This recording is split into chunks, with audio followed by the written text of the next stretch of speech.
coming! And hell's coming with me, you hear? Hell's coming with me! Wretched slugs. Don't any of you have the guts to play for blood? I'm your huckleberry. That's just my game. I want you to know it's over. Well, bye. All right, youngster, out you go. Don't come back. Ever. Good evening and welcome, one and all, to this very special edition of PACIFIC414 Pop Talk here on this Wednesday. I'm your host, Mike, and tonight, are you my Huckleberry? Or are you seeing double? Do you have two guns? One for each of you? Well, let's find out, because tonight we are going to be watching and commentating live on Tombstone, which is currently free here on YouTube. And since I figured it's free on YouTube, I can share out the link to that page here on YouTube and we can all watch it together. Now, I have already shared out that link, and I have also posted the new link to the StreamYard because I accidentally sent out the wrong link earlier today, and that link is actually for Friday's stream where I'm going to be talking about everything that happened during excuse me, baseball's winter meetings. But tonight, I invite anybody who wishes to come on to the panel and commentate on the movie as we're watching it to join. I will give a 5-second countdown as to when we are starting the movie.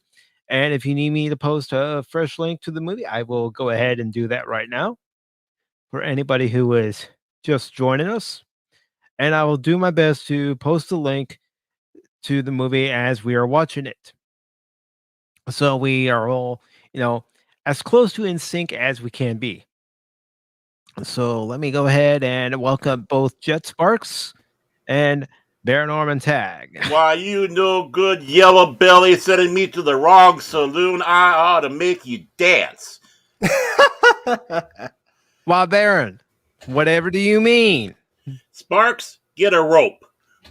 It's time to show a little frontier justice out here. That's how we handle things. You my huckleberry? I got you, good sir. Let's do it. The fight's not with you, Bear Norman Tag. I beg to differ, sir. We started the game, we never got to finish. Play for blood, remember? And yes, I probably will be saying some of the lines as we watch this, folks. He's a nerd. Nerd! Yeah, I know. But let's go ahead and get this started, shall we? Okay. In 5, 4, 3, 2, 1, 1.5, 1 3/4, 0. Ooh, I see a Sphinx. So do I. Mr. McCracken. I'm here to do the downvoting. Is the time yet? Yeah. We've already started the film. Bill, Yeah, we've already started. Ooh, fancy. And look at all these graphics. It's very graphic. Yes. But I do want to say hello to Kathy Skywalker, who says, Kathy. I'm your Huckleberry. Ooh. And of course, even though he's here on the panel, Look at the crappy quality of this film. It's grainy, black and white. It's small. Yeah. No. Oh boy. There we go. Now, I got to be honest. I like this opening for the movie. I do too. I just gotta be a pain, you know. I know. And hello to Jacob Ironside. Jacob, if you'd like to join the panel and commentate on the movie as we're watching, you're more than welcome. Same with DJ Ronnie G. No, not that in sync. Oh, they did a good job making this look like an old one there. Yeah, they did.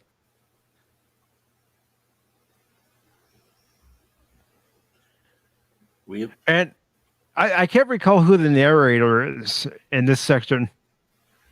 Because he narrates at the beginning of the movie, he narrates at the end of the movie. Sounds familiar. Whoa. Organized crime. Yeah!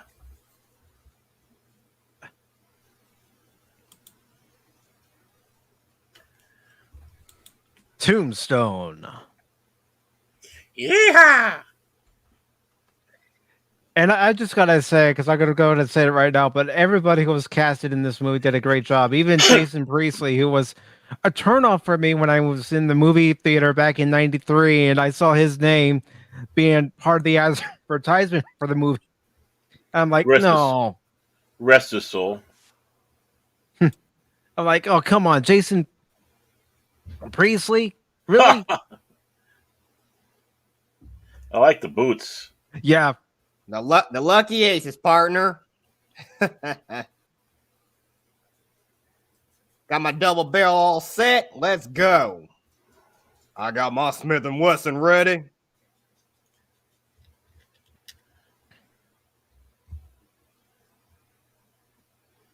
And here it is. It's just an instant wedding.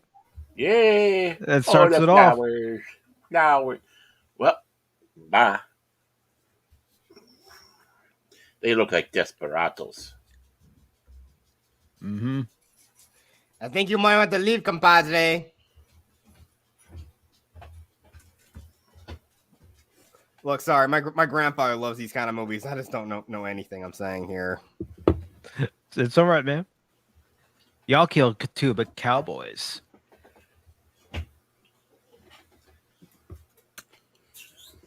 No, that's just plain rude. Yep. It's Throwing a the wedding. sashes down, and then they open fire, all because two cowboys were killed. Out here in the old west, guns are how we talk. Robert, thank you, Jacob. Robert Mitchum is the narrator. Ow. You know, the sad thing and only thing they never mentioned to or explain the meaning of the red slash that the cowboys in Arizona wear. They never tell you what it means. I'm sure it's one of those things you can look up and find out what it meant. It means that they, hate to say this, we get a little whitewash of the history there because they make it seem, but this is after the Civil War, 20 years. It's not forgotten. And the Cowboys were pro-Southern. And since back in the day when they were fighting the war, they didn't have uniforms in some places. So they wore a red slash. That's the meaning of the red slash. And Arizona and New Mexico was actually pro-Southern. And actually part of it was a Confederate territory. So that's where the Clantons come from. They're pro-Southern. The Herbs, Wyatt Earp has three brothers that fought for the Union, and two will be with him in Tombstone. But Virgil Earp is a Union veteran. The other two brothers you don't see in this movie or even in the other movie. So no, because they weren't there in Tombstone in the actual historical event. No. I think one was named Newton. He was in California, and the other brother was somewhere else. But the younger brother was there in Tombstone. So you got three out of the five brothers. But there was a little conflict there behind the scenes, which the movie doesn't give us. Ex-veterans from the Union. I can't speak for the Clantons. I don't know if they served, but let's just say they were pro-Southern. So there was a little conflict there in Arizona. So. Yep. And there's the bride being taken into the church, and we all know what's going to happen to her. Oh yeah. Oh Lord. Yeah.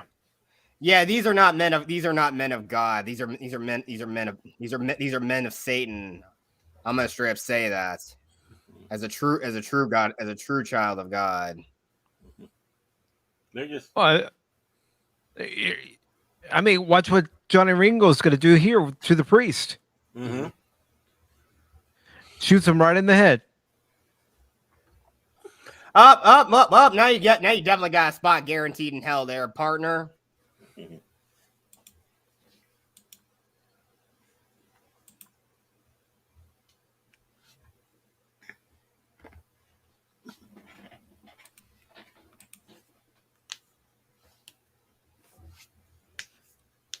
Behold, the pale horse, the man who sat him in his death, and hell followed with him.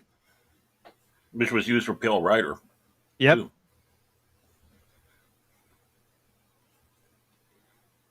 And now we see the herbs for the first time.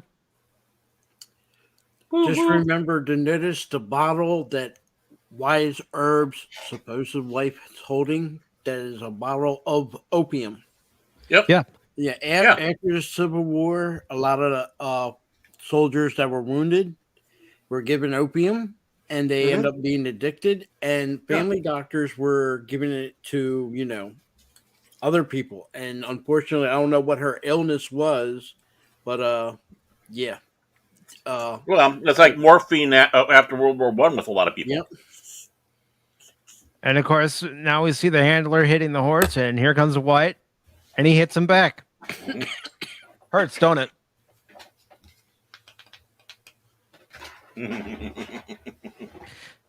Damn, Kurt Russell was so good in this movie.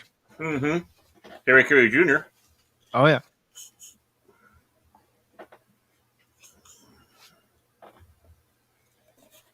Gotta love those bowler looking hats. Mm-hmm.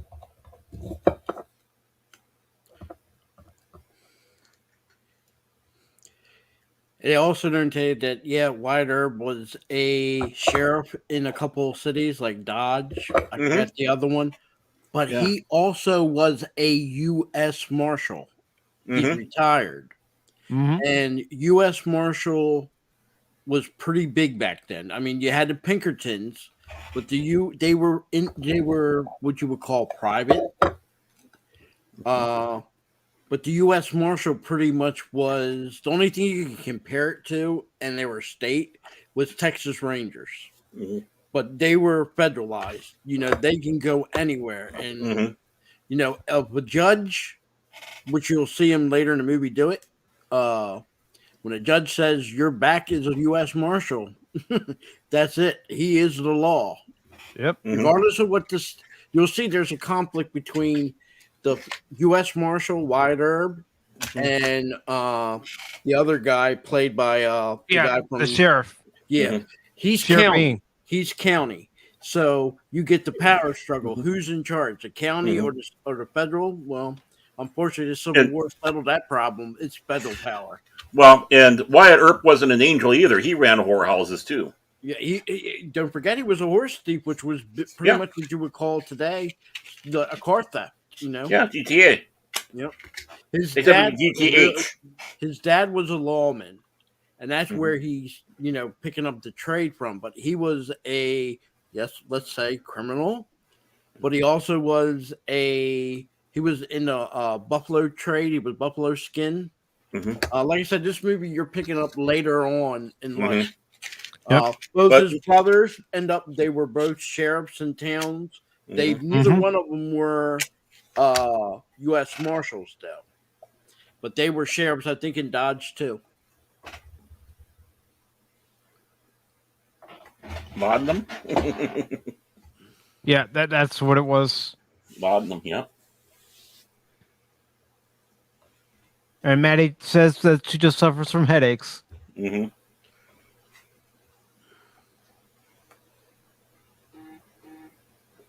So this movie had an all-star cast of actors. Oh yeah. even though it's not as good, but I consider it a good movie. It's good to watch after this movie if you ever get a chance to watch Wyatt Earp. Mm-hmm. I did watch Wyatt Earp after watching Tombstone, and I wasn't that impressed with it. No, the story. I don't want to blame the story because the story is the same, nearly the same as this, but they didn't. It didn't have the draw. Let's just say it that way. The draw. I see they got they properly got the cough going on Doc because Doc, I believe, died of lung cancer. Tuberculosis. TB. Yeah, TB. That's what it was. TB. And it's awful funny that you have Doc. He is from Georgia. He's a Southerner. So to see him team up, let alone with become Wyatt Earp's friend and everything, let's be nice. We'll use. No, I won't say we'll call them Northerners, but I won't say the Y word. It's very, especially in this setting in Tombstone, where there is a divide. Yeah, to see him on the other side, but they made a reference into the show, but they never show it. Doc actually teams up with the Clantons to rob stages down there in Tombstone. And Wyatt Earp, again, he was not a sheriff or wasn't part of the U.S. Marshals at the time, turned a blind eye to it. So they weren't, let's just say, even the good guys weren't saints. Let's just put it that way. Well, there were no good guys, really. Nobody was saints back then. No. Today's villain would be, could be the sheriff of a town in the next, And Doc Holliday was a dentist. That's how he caught TB. He was doing surgery back then and caught the TB. Yep.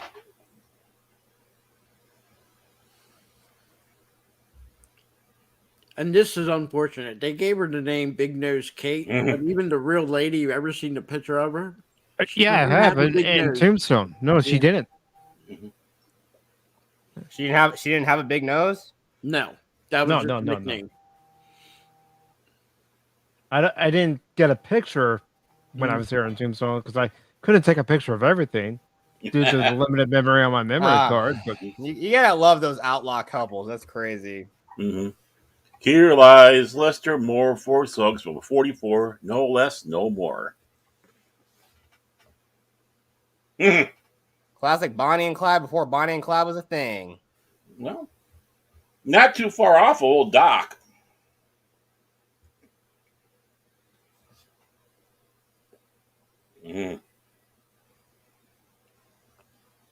But if just to speaking of which, go ahead. Sorry.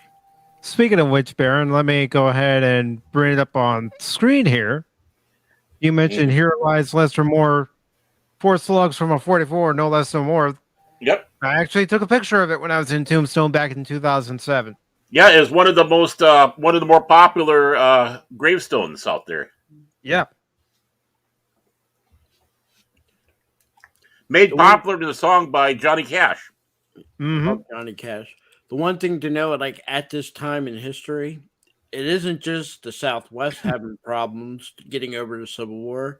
You have in Missouri, at this time you have Jesse James. Technically, they were outlaws, but they really were ex-Confederates, and big famous raid up, I believe, in Minnesota.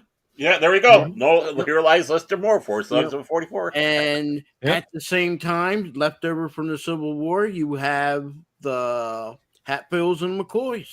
Still ain't, even though one of the McCoys, the one that's the famous one, he fought for the South, but his 2 brothers fought for the North, and it was one of the brothers wearing a Union jacket into a bar that technically people say started the feud.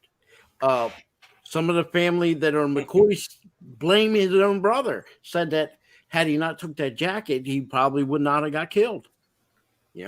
Again, at the same time, people, we hear in history today, after the Civil War, everything was hunky-dory. No, it wasn't. It took years. I wouldn't say 10 and even 1920s before you can say there was a settling of, people getting, bygones be bygones. And Phil's still sore about it. Oh, still, what can I say? And in this movie, they play Behan as he didn't know Wyatt Earp. He knew Wyatt Earp before that. He's worked with Wyatt Earp in Dodge City. Actually, Wyatt Earp got him and his brother the job to start being lawmen. His brother, unfortunately, Behan's brother, ends up getting killed. They show it in the other movie. And these pictures I'm showing are more pictures from Tombstone when I was there in 2007. It's a major attraction. Yeah. One of these days I'll have to get back down there. I know one thing though. My grandfather could learn. I mean, my grandfather loved a lot about these old Western these old Westerns. I'm not really big into them though. I'm just kind of happy to be here. But hey, nice to learn a little bit of history lesson. And remember this, in today's world, cowboys is not a bad word. No. Back then, cowboys was a derogatory term. Oh. Yes, that was a derogatory term. If you were a cowboy, the name emphasizes you drove cattle to the railroad. And a lot of people didn't respect them, didn't like them, and here's I'm the guessing thing. being a dude rancher was probably a more preferable, was a much better term. Right. Cattlemen, they prefer to be called, The term cowboy actually got accepted like in the 1900s after the turn of the century. I see. But then you'll see, like, as they're walking by, you'll see the red slash on some of the people. It tells you where you stand, Yeah, it's kind of crazy though. I mean, this is supposed to be in the Arizona desert, but it's crazy how there's still clouds in the sky. It makes no sense. Oh, you get clouds in the desert, trust me. You still get clouds in the desert. You still get desert storms. You get rain, you get snow. Yeah, but that's more rare though. I know it does get rain, but that stuff usually happens during like the winter time usually, and winter in the desert is brutal, isn't it? Gets colder than what is normal. Or what the average is. You have to remember, in the desert, you don't have humidity. It's dry heat. Very dry. When it goes cold and it drops below at nighttime, you actually freeze more than you would say if you're up in Alaska. The cold air gets actually more colder. So. Yeah, because I'm pretty sure, and at least when I was living in Tennessee, usually, there was always warm, humid summers, but I think pretty dry, cold winters. And sometimes you always had to worry more about the ice than you did snow in Tennessee.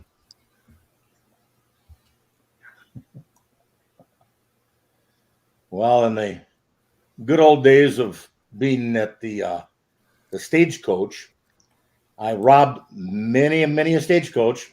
Also rode on the stagecoach as a shotgun guard. Part of the posse that hunt the people down, and part of the posse hunting me. So those were the days. And this is the first movie I remember seeing Billy Bob Thornton in. Yeah. Something on your mind? Is that a fact?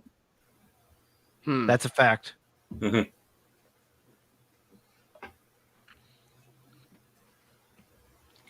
One thing to also take note is back in the day, lawmen didn't have a nightstick.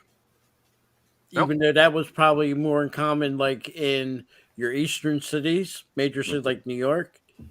Western lawmen, they used the handle of the gun, cracking you on top of the head. Yep. Unless you were Bat Masterson. Yeah, I get pistol whipped. Good old Bat. I said skin it. Awful lot.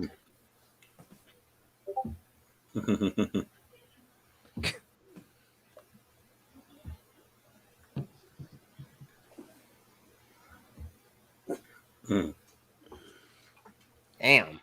You were talking before about the Dodge State Peace Commission, that Earp and, of course, Bat Masterson, Buckskin, Frank Leslie, Bean, all of these people were all involved in it. That was quite a bunch there. Yes. Probably, I would say, if you ever get the experience of one to experience Wyatt Earp, There you go. go to Dodge, then go to. There goes Phil. Yep. Out the door. And that, ladies and gentlemen, is where that scene is where that entire clip comes from. Okay, you got something I don't got. Yeah, we're watching it free on YouTube, so you have to watch it on YouTube too. But we're already in the movie about. I can go ahead and give him the link in the private chat. This way he can watch it where we're at. He's back with his double barrel. Yep. By Johnny Tyler, Madcap. No. Where you going with that brutality shotgun? Back then, that stuff didn't go down.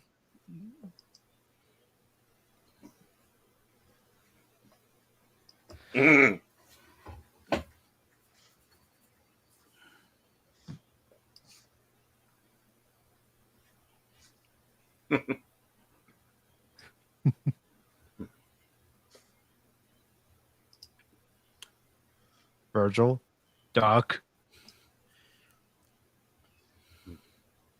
Yeah, look at his face when he finds out. Wyatt Earp.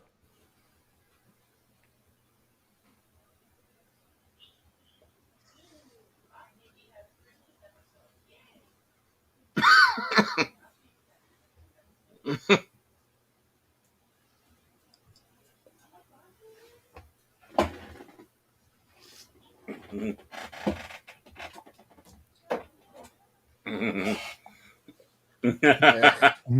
of ironic that you had all that tobacco in your mouth and you spit it out. It's disgusting. That's how it was back then. Yep. Yeah, but coming from a family from a kid who grew up around secondhand smoke, I kind of find it a little appalling, just personally. As I bubble away on my pipe. Look, I could say, if you smoke, if you're a pipe smoker, I'd say you're a little more sophisticated. Well, you don't know me very well. Back then, men smoked cigars. Women smoked cigarettes. It wasn't until after World War I, because they were shipping the troops cigarettes to smoke at the trenches, that cigarettes overtook cigars. But if you were a man at this time and you were smoking a cigarette, yeah, they would be laughing at you. Yeah, I figured that if you smoke, that's why I figured, people who are, I figured you were more sophisticated. I always did I always figured people who smoke stogie are often more sophisticated than me. Gee willikers, I do that. And mind you, when they smoked cigarettes back then, non-filtered cigarettes. No. They took them. You got to be brave to smoke cigarettes back then too. None of them ladies, but non-filter. I can remember when they came up with filters. I had uncles that smoked cigarettes, and they wouldn't, filters, no way. And if they had to smoke it, they cut the filter off. Yeah, that I know a few of them that did that. I've done it myself.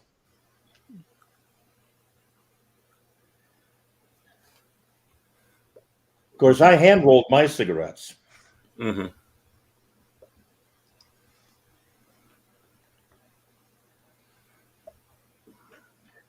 I know. I don't mean to be a Buzz Killington here, but just again, I'm just speaking from my own experience, just growing up around people who smoked. Oh, I grew up around it too, and oh yeah. I remember going to restaurants and you had smoking and non-smoking. Yep. The smoke didn't know that you were in a non-smoke. Yeah, but nowadays, it's not. You shouldn't even smoke in a hospital because again, you got oxygen around. You can't smoke in a Boom. hospital nowadays. You have to smoke outside of the hospitals. Yeah, I know if you want to, but guess what? If you were that you're that addicted to it, you probably were gonna do that. But here's the thing, though. Like I said, you're near pure oxygen. Boom. Yep. I mean, even Billy Zane's in it. Of course, Dana Delaney. Mm-hmm.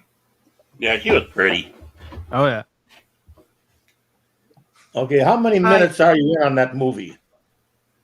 We are currently at the 26-minute 55-second mark. Mm-hmm. I'm at 20. I'm at 26. Like I said in the message, as close to in sync as we can be. We're not going to all be at the same part. Yeah. Well, I just want to be close, you know. Mm-hmm. Yeah. Hey, sissy boy. Powers Booth. Yeah. What a great actor. Yeah. And he was so good as Curly Bill. Mm-hmm.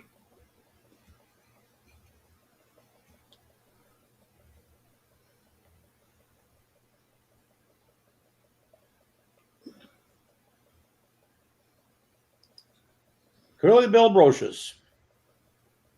Mm-hmm.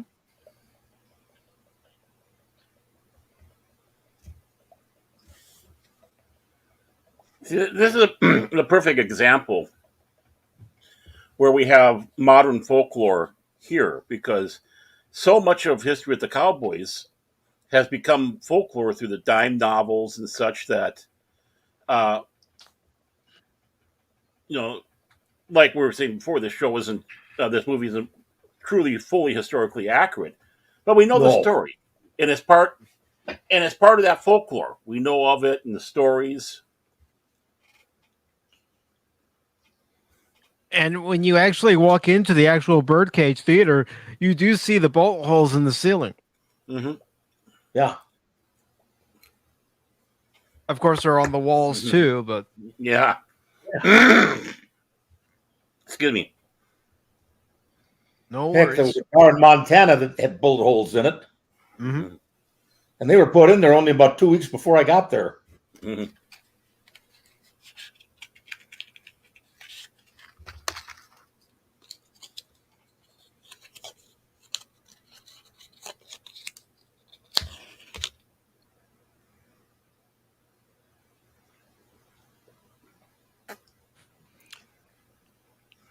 Mr. Stephen Lang there.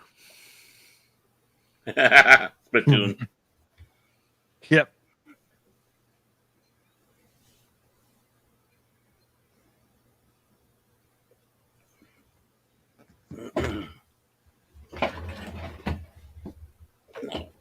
I don't know if the guy's still alive to this day, but back in the day, and this was back in the early 70s, I worked with a guy who never spit. He swallowed his tobacco. And he'd load up, Never saw that guy spit, ever. Just reload.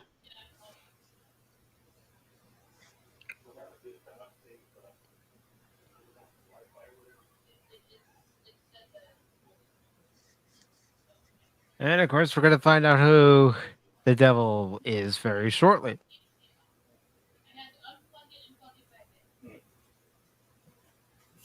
What, at the movie theater? Yeah, it's the scene in the Birdcage where we find out who the devil is. I already did it.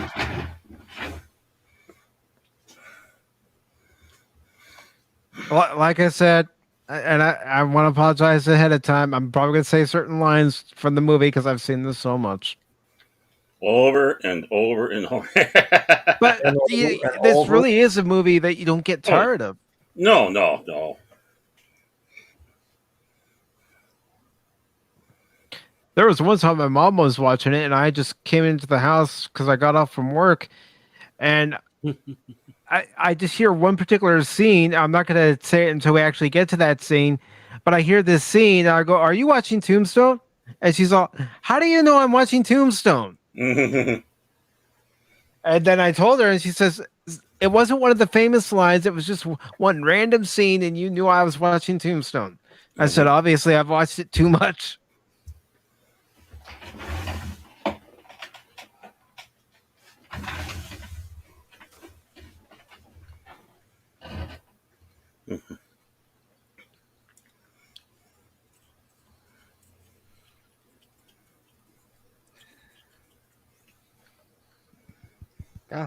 Oh, God bless you, Bill Paxton. May you rest in peace, good sir.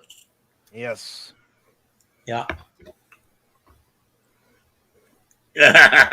This is not the same movie, but so admit again, Carlos.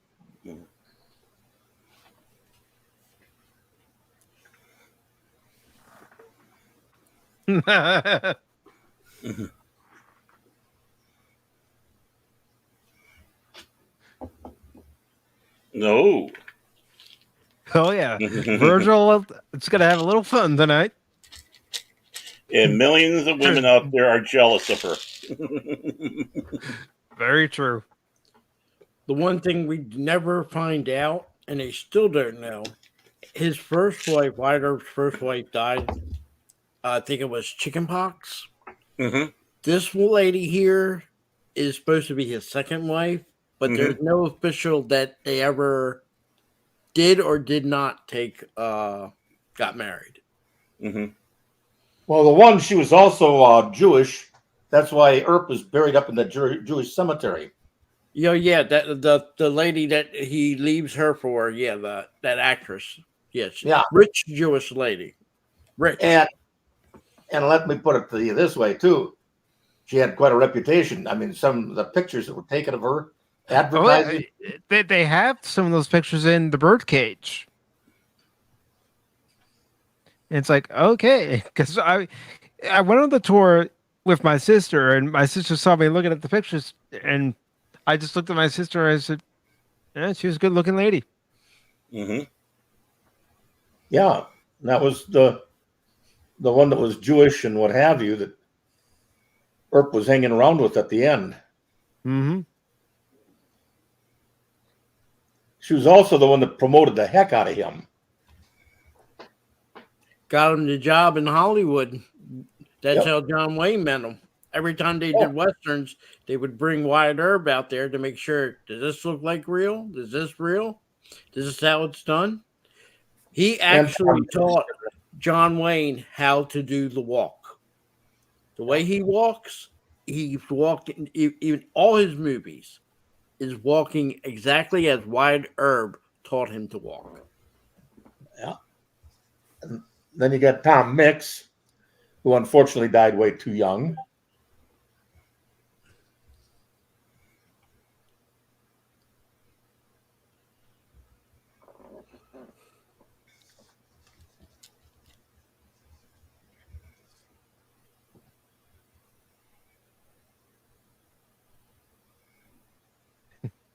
I love this part.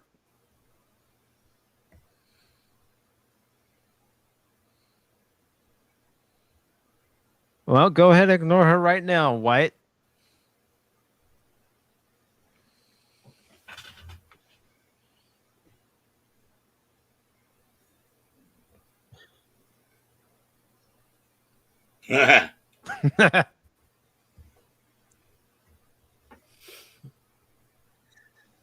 Of all saloons in this town, she had to walk into this one. Okay, and also I know I'm quoting the wrong movie, but hey, it's still all right. Applies. I believe he's married. That didn't stop him. Yeah. But as the God-fearing man Buckeye Sparks is, I do not condone this, and I shall spout divine punishment upon thee. Punishment. You know what I mean. Damn it. I don't smoke anything either, Kathy.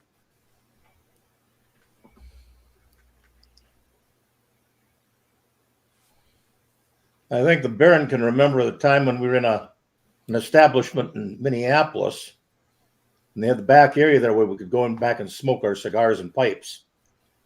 And we're back there, and this absolutely knocked dead gorgeous black lady came in there, dressed to the nines. I mean, she had some really expensive clothing.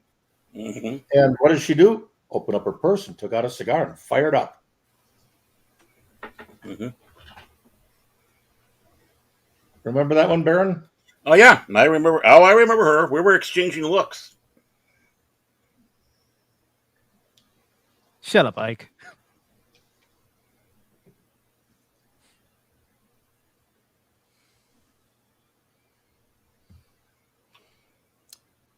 One of my I heard favorite you the parts first of the- time. Favorite parts of the movie is right here when they start talking in Latin. Yep. Real Latin, not any other that other forms, the real Latin. Are you retired too? Not me. I'm still in my prime. Well, I got a kick out of it too, because when Johnny Ringo died, one of the things they removed out of his backpack or saddlebags was the I can't remember if it was the Iliad or the Odyssey in Greek. Yeah, he was you would call He was him an educated man. The funny thing is where he died is exactly as where he got shot and they found him dead. I love it. Wyatt, set the ready.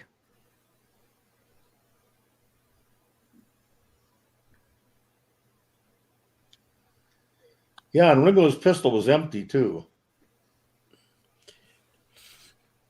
I know in this movie, and even in the other one, Wyatt Earp, they say it was Doc Holliday. They don't know who really killed Ringo. They really don't know. All they know is that Ringo's pistol had been fired. Every round had been fired out of it. Mm-hmm.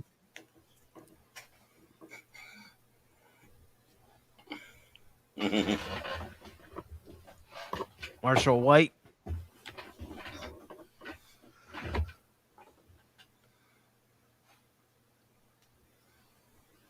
And this is a good part too. When Johnny starts spinning around the gun and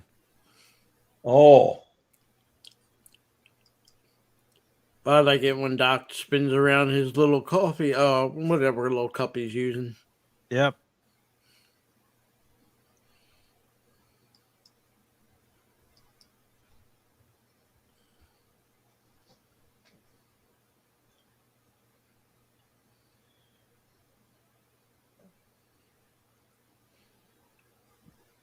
Yep. Nice in there. Mm-hmm. And now here goes Doc Holliday.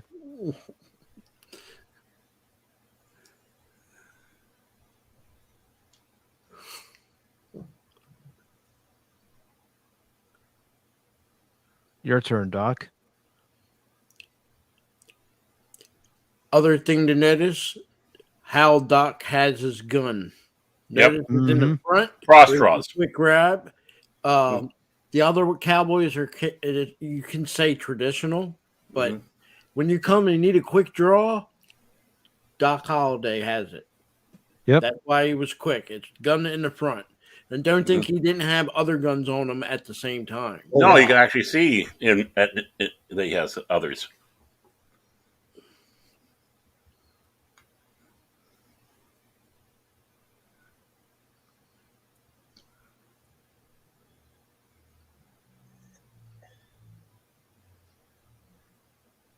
And Doc, what are you spinning around?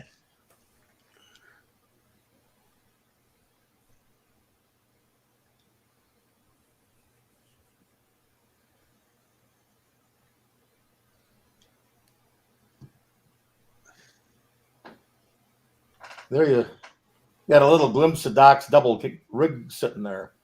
Mm-hmm. Now I've seen many an old, cowboy rig for the guys that were really running into some nasty stuff.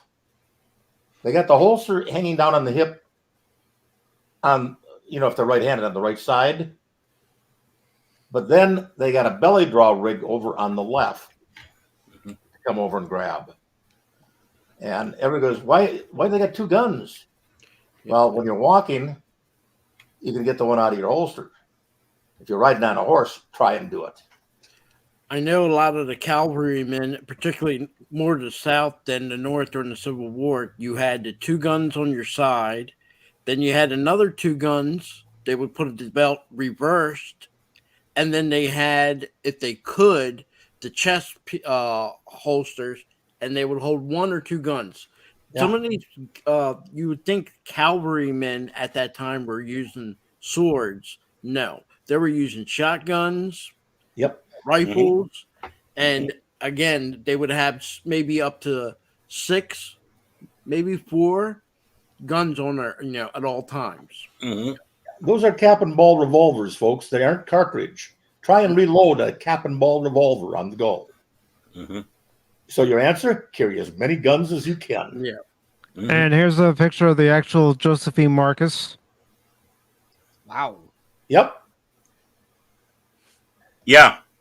The full picture is even more impressive. Oh yeah, and like I said, they had that full picture in Tombstone. At least they did back in 2007. Mm-hmm. I mean, you pull back, you find out that's very, very thin garment. There's nothing on. Oh yeah, you can see through it. Oh yeah. Another reason why the Wild West was wild. And Kathy is saying Stephen Lane was really good in that TV show Crime Story. Yeah, and he was also good as Ike. He played I in only know Stephen Lane Gettysburg as Colonel Pickett. as Colonel Quaritch in Avatar, and of He course I played- think he also was in that short-lived Fox TV show called Terra Nova, where they teleport future humans back to like the late Cretaceous period for some ridiculous reason.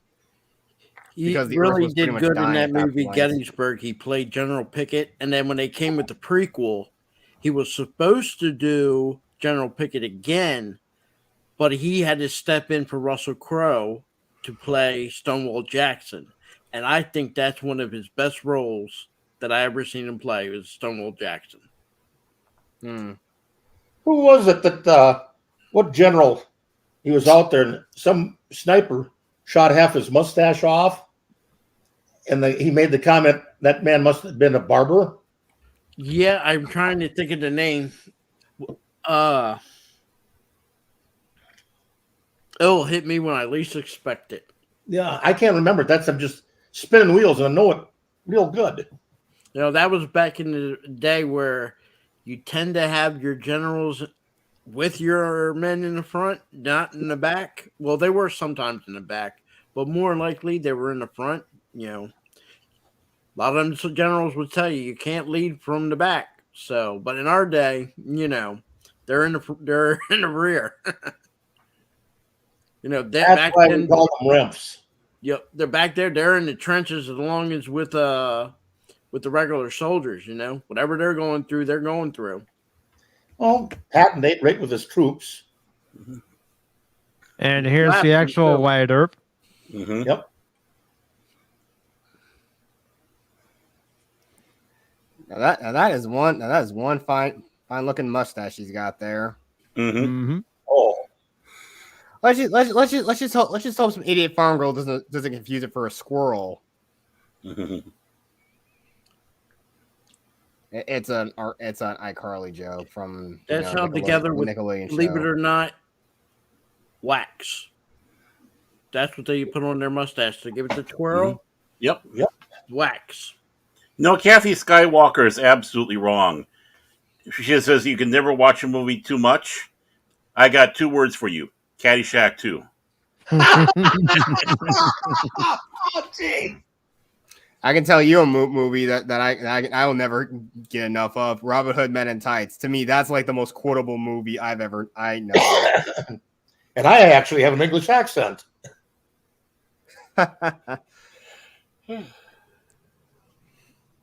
Yeah, Carrie Ewell's basically just he owned that role. It was just too good.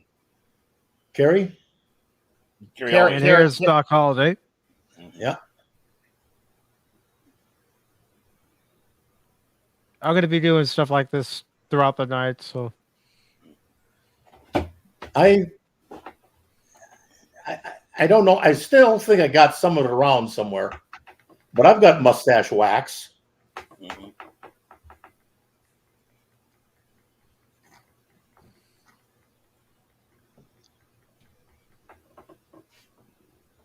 My beard, my hair, and my mustache are a lot shorter these days than it was back some years on back.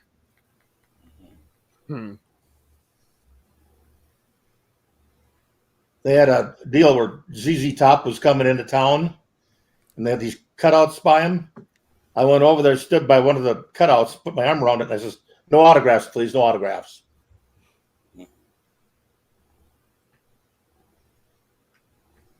Because I looked like I belonged.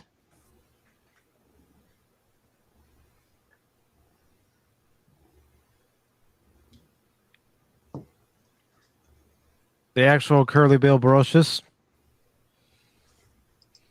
Yeah, that's Curly Bill. Mm-hmm. He called him Curly Bill because he had curly hair like you can't believe. Mm-hmm.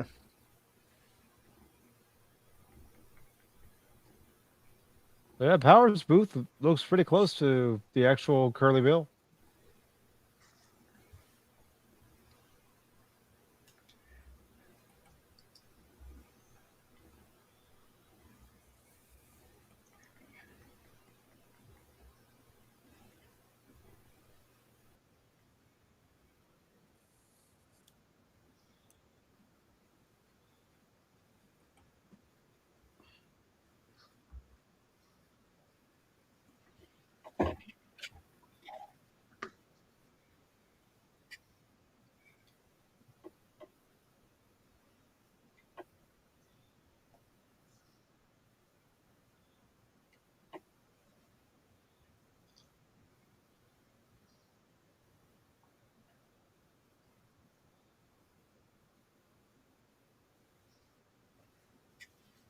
Thomas Ian Griffith.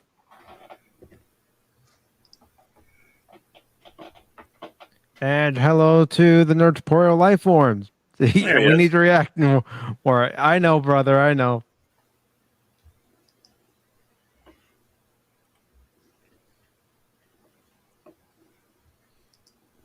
Chopin. Frederick fucking Chopin. Stephen fucking Foster. And Curly Bill is not feeling any pain. Oh no. We just got out of the opium den, if you want to call it the opium. Yeah. Den. I was having a little pipe dream. And speaking of tomorrow night on Nerdporial Lifeforms channel, we will be reacting to A Christmas Story. What time is that again? Remind us what time it is again, Nerdporial?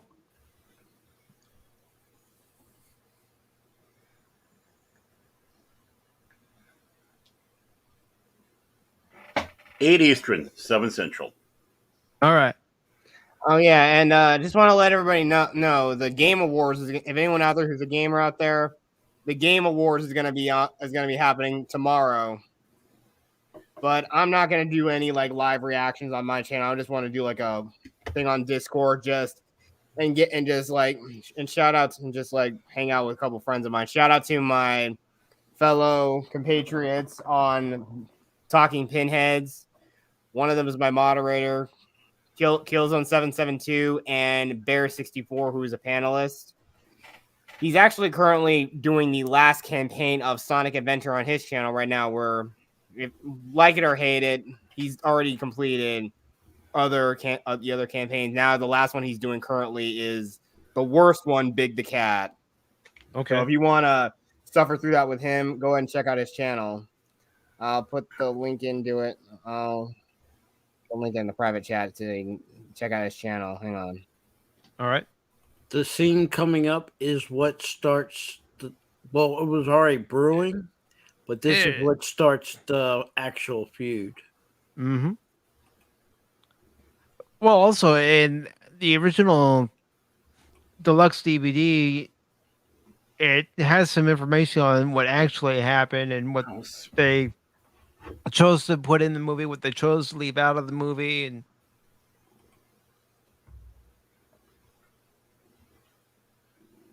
and there goes Marshall White. They're in the move with the butt of the gun. You use the handle to knock them out. Mm-hmm. Yep.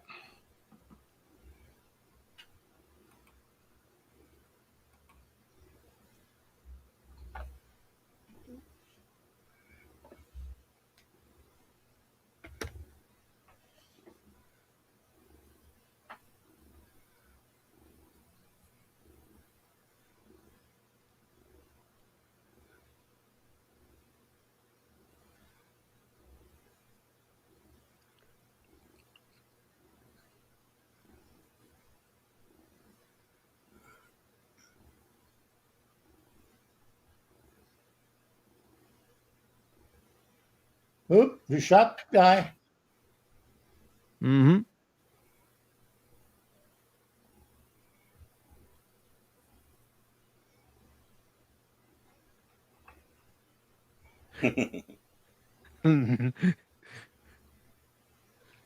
Nope, he ain't bluffing. The same thing here happens in Dodge, where a group of people wanted to go lynch somebody, and Wyatt Earp was the sheriff, and he told them he wasn't letting them have them, and they threatened to kill him and take the guy and hang him. And he said, "Look, the first person that comes up, that's going to be Oh, the look, first it's a person drunk dead." piano player. Yep. You're so drunk, you're probably singing double. I have 2 guns, one for each of you. Yeah.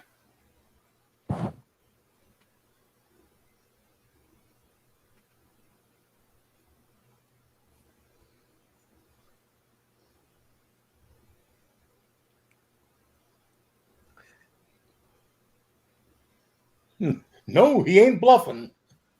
That's Nope. why these men take care of business. These men have taken care of business. I'll see you soon. Stephen Lane was very good at Ike.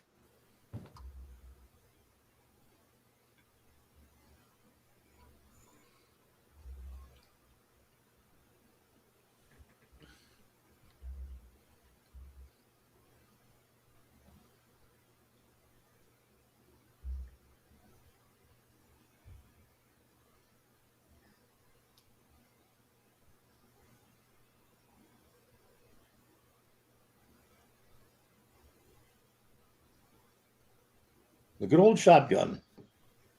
Mm-hmm.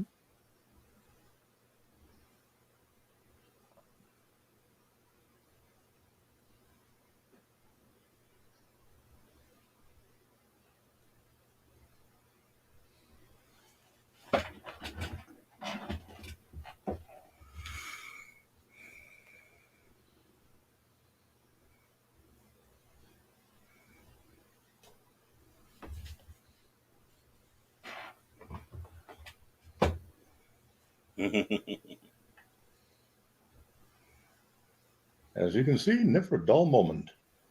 Nope. Another thing to know is when the Herbs came to the Tombstone, they did start buying the town. They bought Yeah. the mine, the silver mine there. That's what Tombstone was known for, the silver mine. But they start buying up businesses left and right. Yep. They even owned a cat house. Yes. Mm-hmm.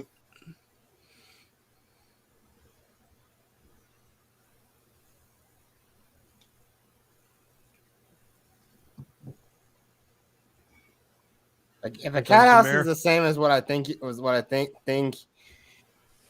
it is, then wow.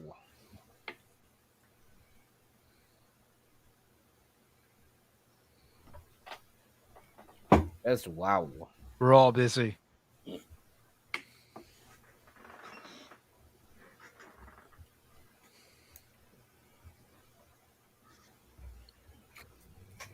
Terry O'Quinn.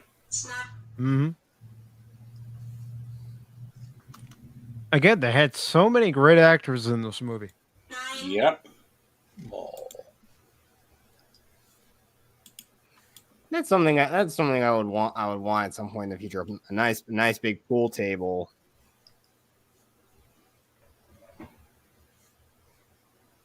Yeah, why not?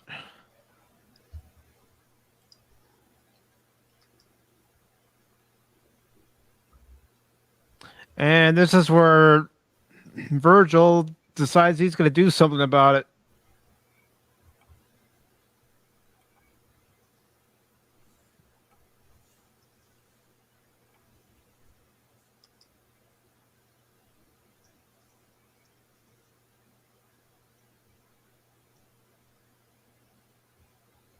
Nice scar on her. Mm-hmm.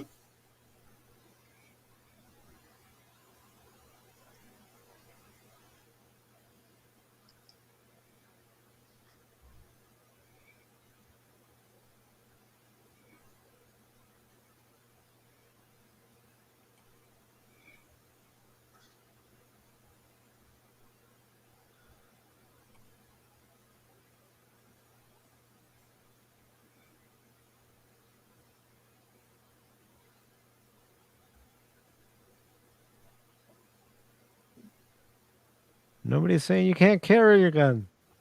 You just can't carry a gun in town.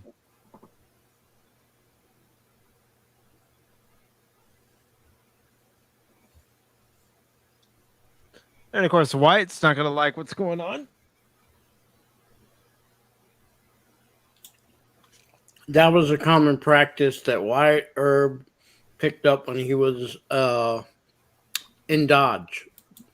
That was when you went into town, you couldn't bring guns. You had to leave it with the sheriff, Mm-hmm. town sheriff. And then on the way out, you can pick up your guns.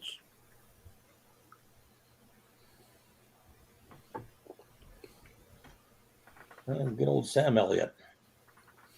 What a great actor.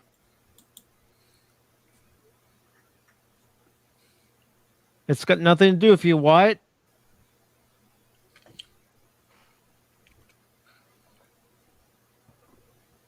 And he's not going to be happy with Morgan. Oh, God.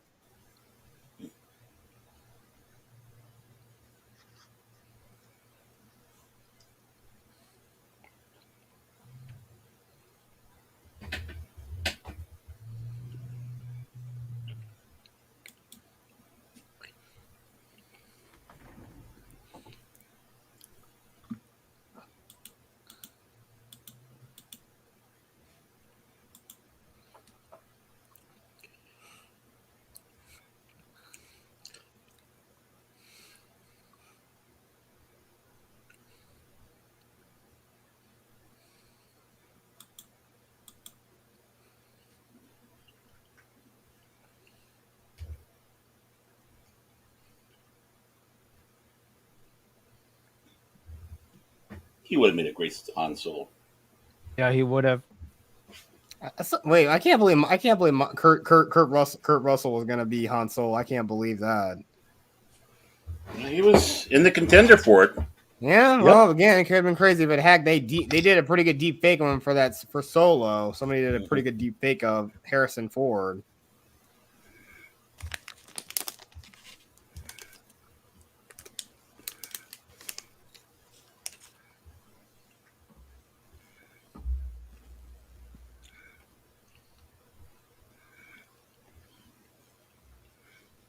Of course, here's the actual Fred White.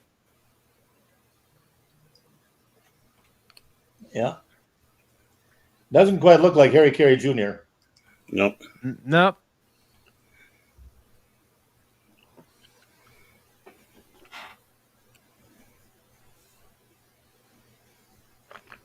And the Reporter Life Form says, so did Kirk, Spock, McCoy, Scotty, and Chekhov appear as the clan gang? Not yet. Yeah. Not yet.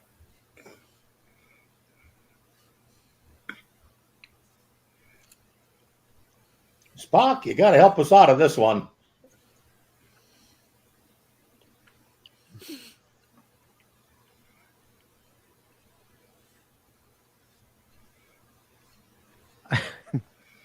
And he's looking a little He's looking worse for wear. Yeah, that's what I was about to say. Oh man.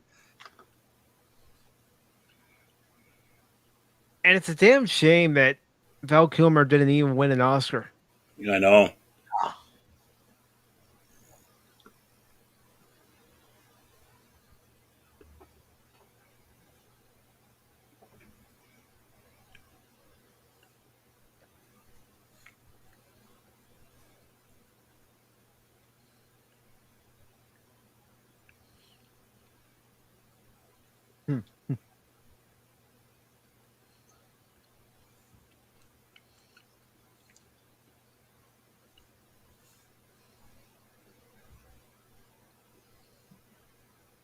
Whatever do you mean?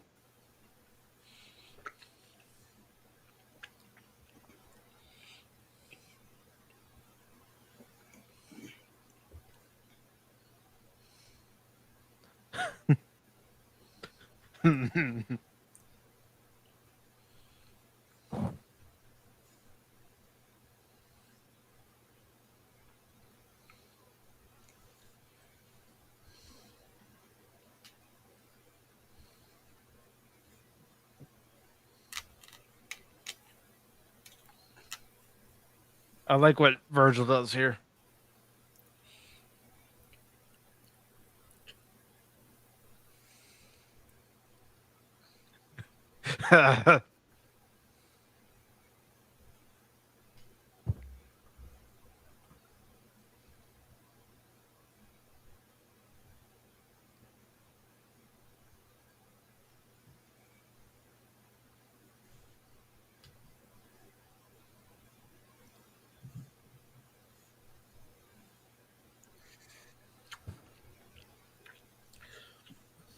Oh yeah, he's dying of tuberculosis, right?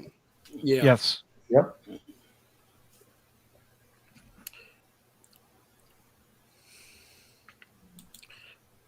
Kind of ironic. The man who shot Gavrilo Princip, I mean, no, not he was the man who shot Franz Ferdinand was also dying of tuberculosis too. Mm-hmm. And even the person who also was a part of the same group who tossed a grenade at his motorcade also was dying from it as well. Yep. It's just kind of crazy though. History is crazy how some people could actually have done.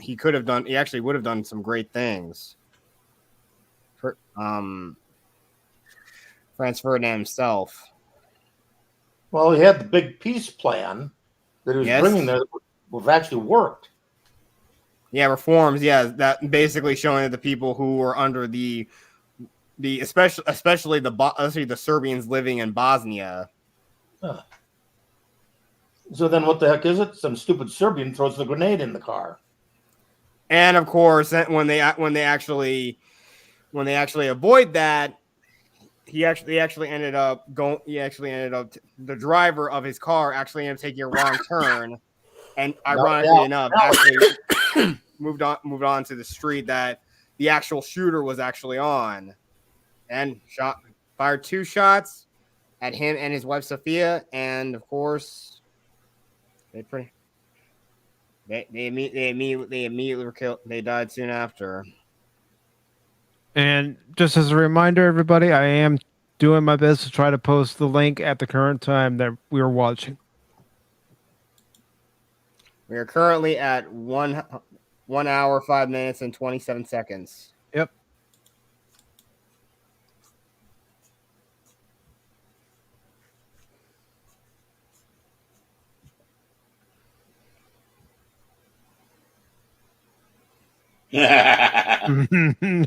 No, you won't. You won't fight him at all.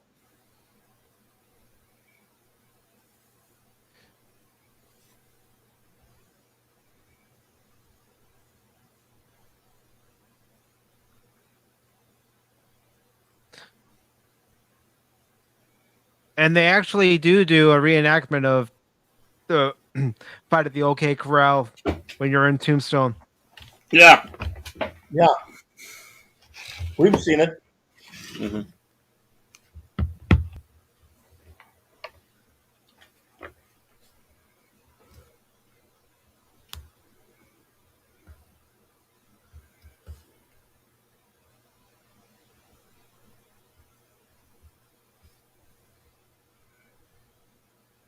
And good old Big Nose Kate. Mm-hmm. Now, why they call her Big Nose, I don't know, because I've seen photos and she don't have a big one. No, she doesn't. Think she picked it up somewhere where she was working or living at. A nickname.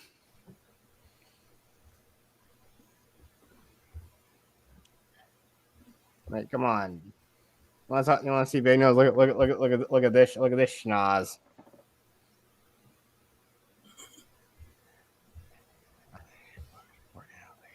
I was thinking, need to make sure he's not. I mean, look at it. I mean, look at it.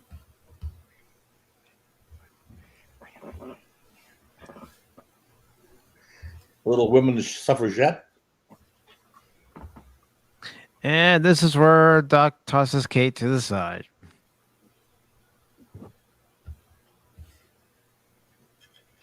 In the movie. Yep.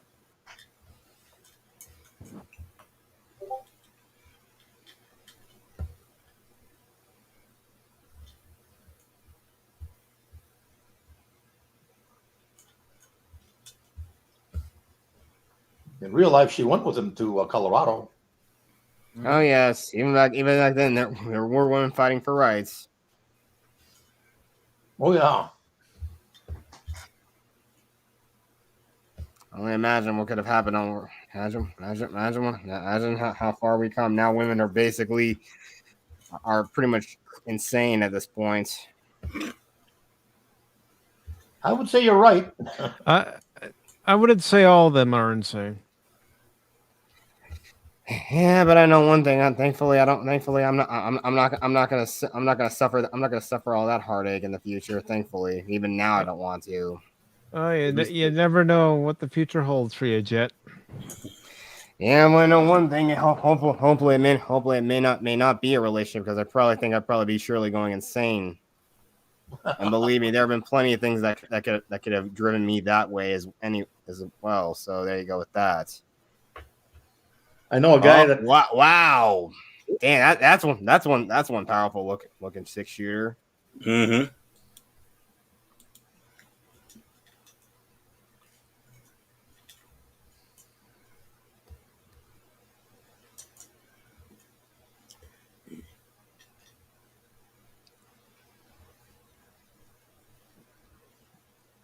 And we're going to be getting up to the scene where, like I said, my mom was watching it one night when I got home from work.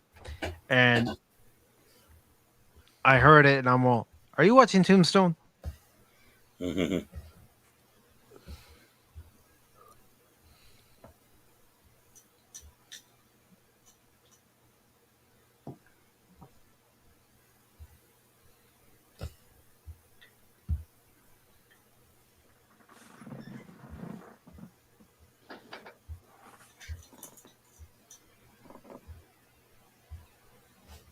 London Street Howitzer. One thing they did get right in this movie, they didn't get in the movie Wyatt Earp. There was a fire when they were going to the OK Corral. Mm-hmm. Now, how that fire started, I do not know.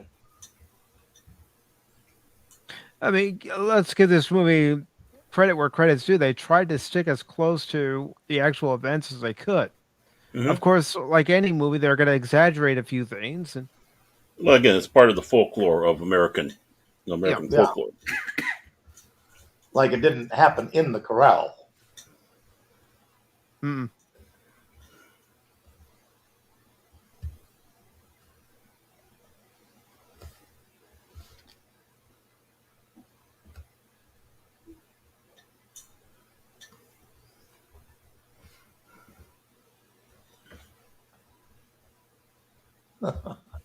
Okay, it's coming up here shortly where the kid starts going bang, bang, bang, bang, bang, and that's where I knew my mom was watching Tombstone. And she just laughed. Nerd. I know.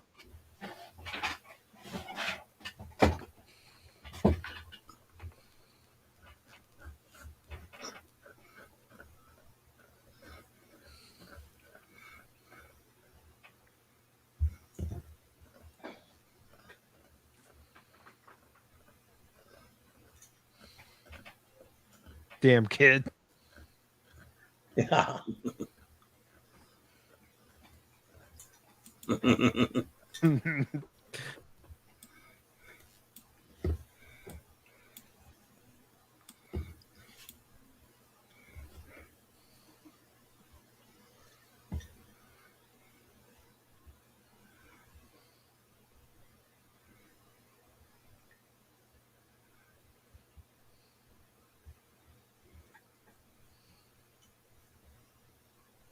Oh, there's taking Yep. the picture. Yep.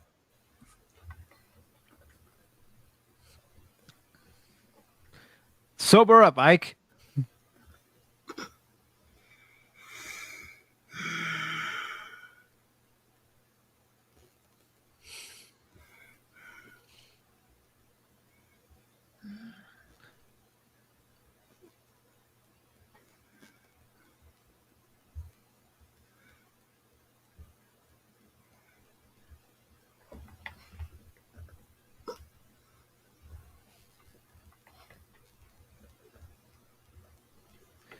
And of course, how it all starts.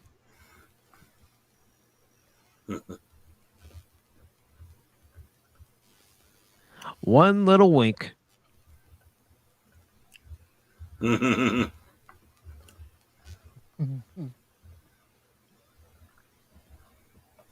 Ooh.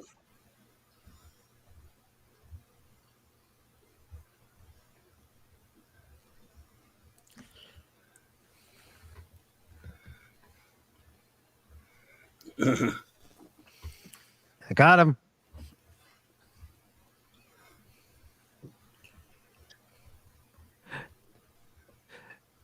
Get in the fight, dumbasser. Get away.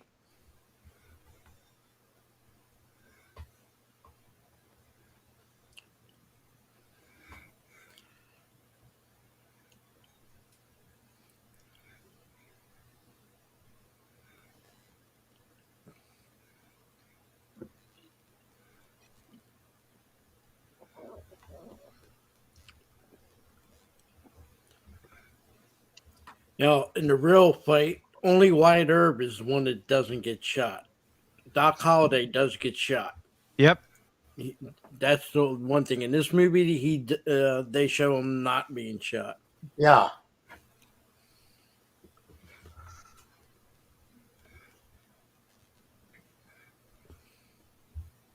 The other thing that they've said too is that Billy Clanton was on the ground saying, "Don't shoot me, don't shoot me, I don't want to die." And Holiday blasted him away with his Colt pistol. Mm-hmm. Of course, that line we just heard, "You're a daisy if you do."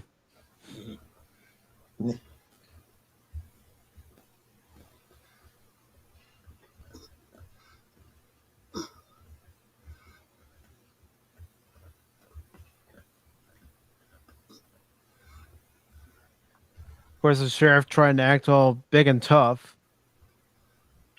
You mean the mayor? No, Oh, Sheriff yeah, Bean. Sheriff. Oh, Sheriff Bean. Yeah. I don't think I'm going to let you arrest us today, Sheriff.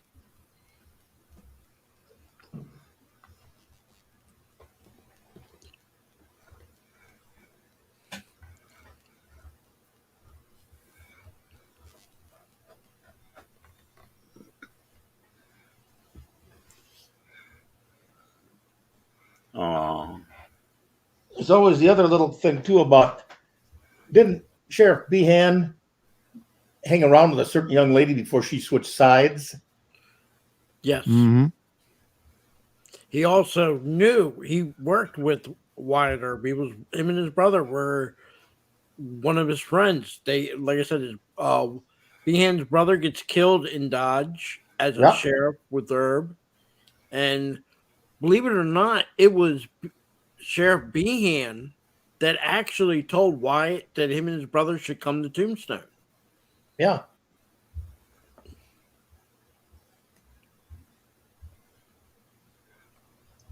And some guy took the name of one of the people in the Dodge City Peace Commission and wrote books using that name.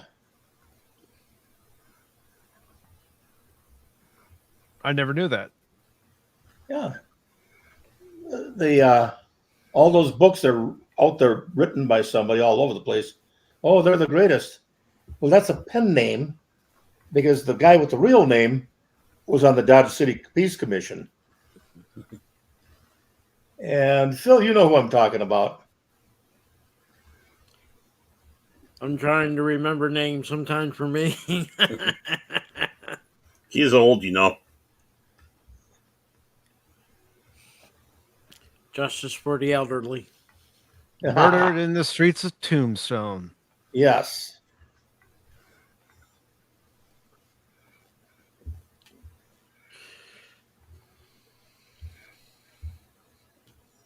Now, there were two newspapers in that town. Mm-hmm. One of them was the Epitaph. Yeah. And they were behind the Earps. Yep. The other one was behind those other fellows. The Cowboys.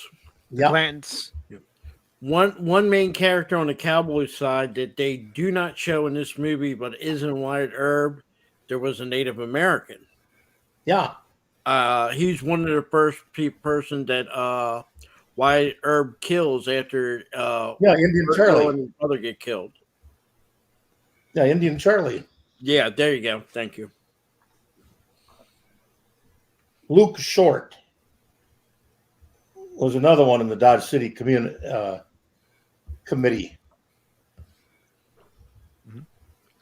And now another one of the clips I use is coming up.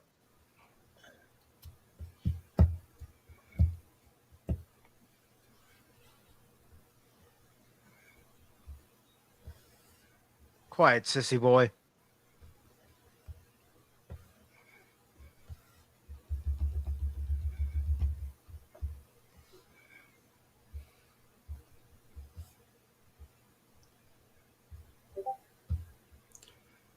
Do you know what the term huckleberry means? Tell us, Phil. I'll tell you. Huckleberry was when you're a pallbearer at a funeral. It's tradition in a lot of southern states to wear they call it a flower. It's a huckleberry. So, yeah. When they give you that reference, I'm your huckleberry. Yeah, pallbearer, death, pretty much. It's a flower. The more you know. And I'm learning a lot.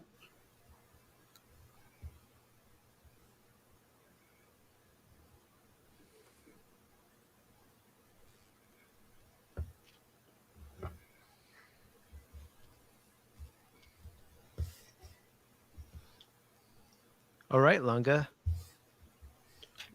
And you know what that means. Tell us, Phil. I guess I got to tell you.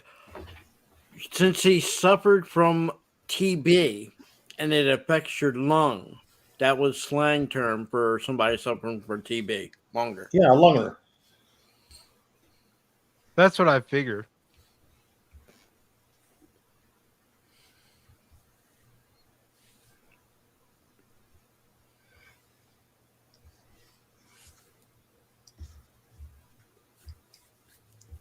One thing to know, before they got the telegram of Behan telling the Herbs to come to Tombstone, originally they were going to go with their father, who was already out in California, and one of the brothers was already out there. They were going to supposedly go to California. You know, they were going to go to Tombstone until their friend Behan told them, "Hey, money to be made down here. Come on down." Mm-hmm.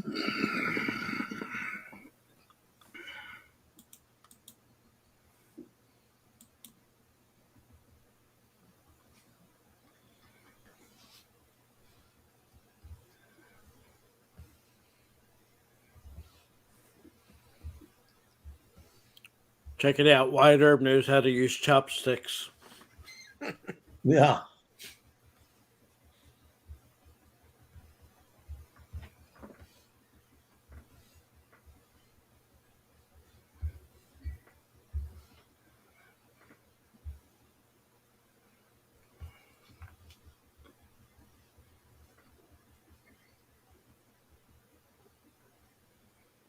That's interesting. Yep. So what, are they eating eggs? Oh, the spaghetti. Spaghetti. Chinese. They're already Oh. Chinese. Okay, sorry. That's egg noodle. Oh, egg noodles. Okay, Yeah. okay. See.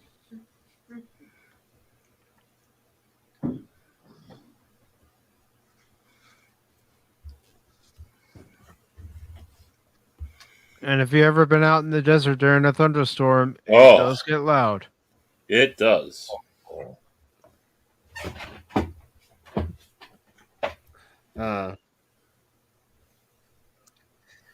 I know one thing in a story I'm writing. I think that like there's a lake that actually has something on there. It actually produces like a storm around the area, and oftentimes it can spread to a nearby. It spreads to the nearby town the story takes place in. It's a semi. People think it's some sort of supernatural thing that was. Oh.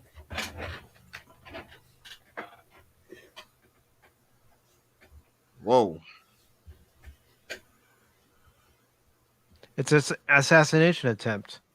Yeah. Yeah, something.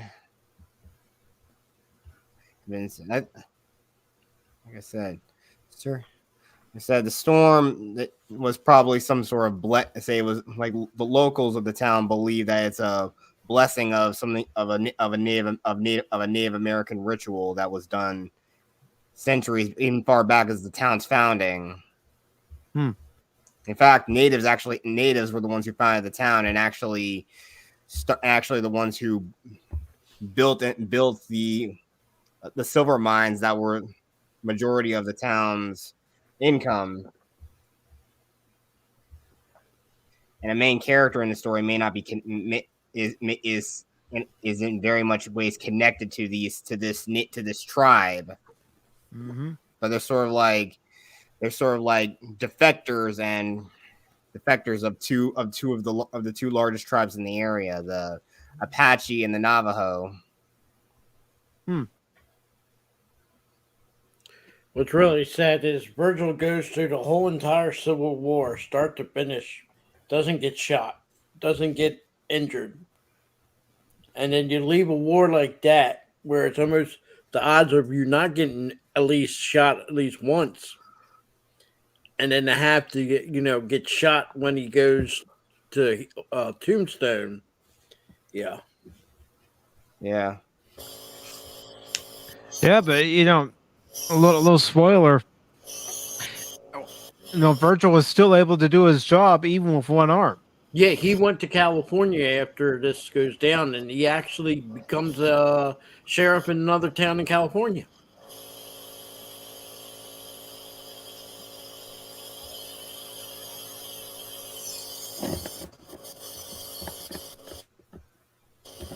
California was the draw for him, wasn't it? Yeah.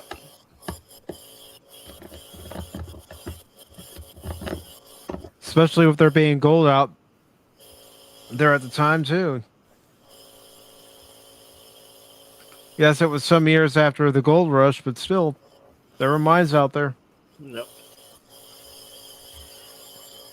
And when you'll see the one guy throw down the red slash, he did switch sides. Yep. Yep. Again, the red slash. McMasters. The red slash means you were pro-Southern even after the war. That's how you identified. Getting rid of that slash, if you were wearing that slash, to them put you bigger on the list, you're a traitor.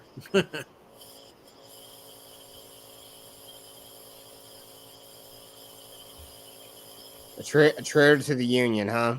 No, traitor to he betrayed the Confederacy. cause. He's going against his quote unquote Southern brothers.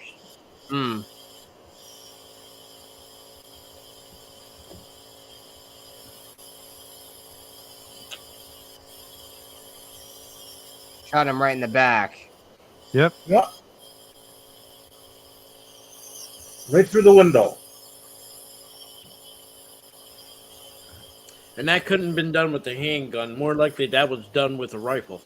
Yep. Some said it was a shotgun, but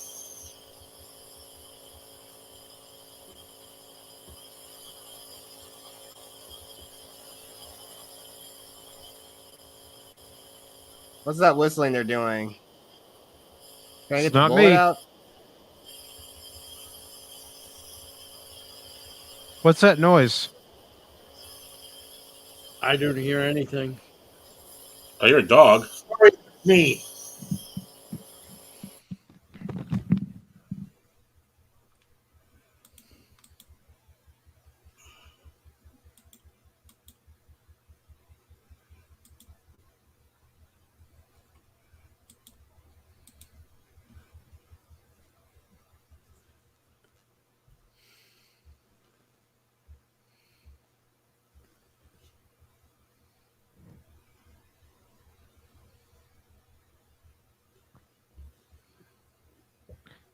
Getting shot through the back. He's lost too much blood. He's not going to make it.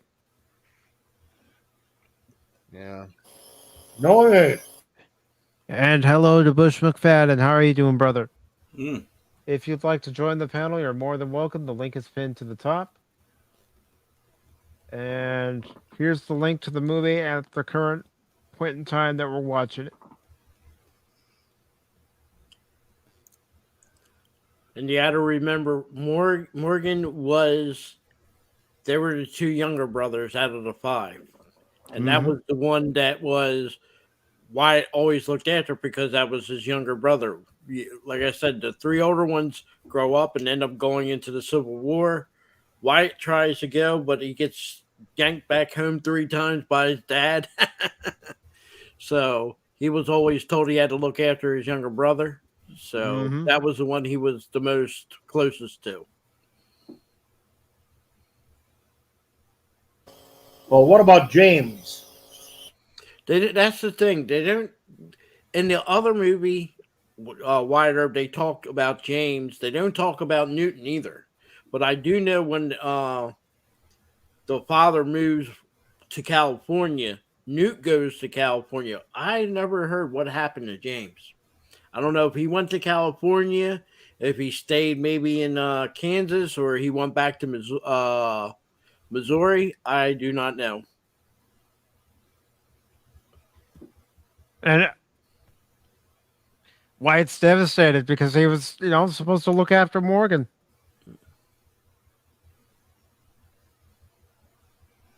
And why Kurt Russell didn't get an Oscar for his performance in this movie. Yeah.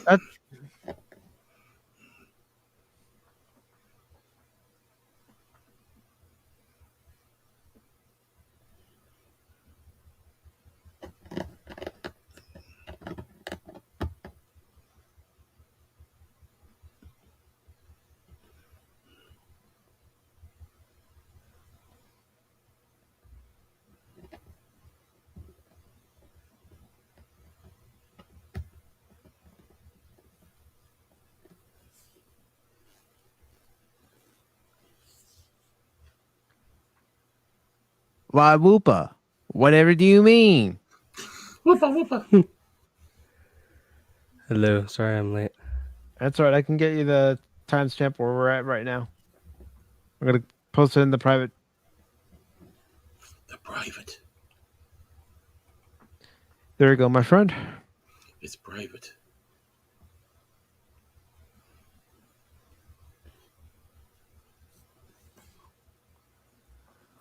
And there goes Josephine.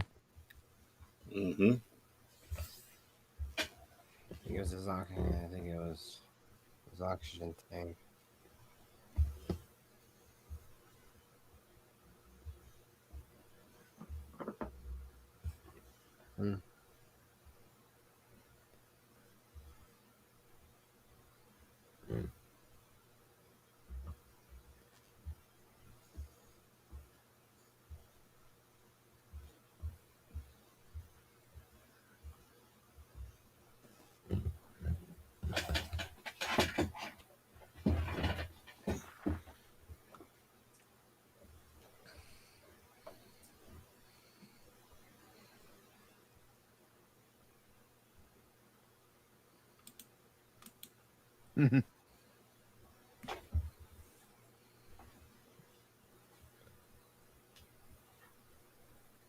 Smells like someone died.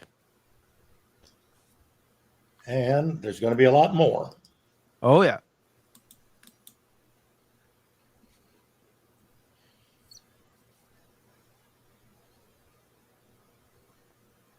As far as the Cowboys are concerned, they got their revenge. Mm-hmm. Now they're trying to finish it off. Yeah. Yeah. But still, they got their revenge, but they wanted more. Yeah. And in this scene right here,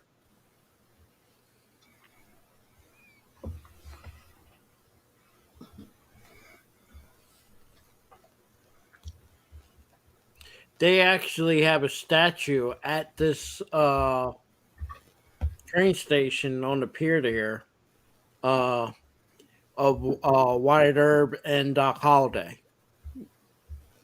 Actually Nice. standing on the spot when this went down.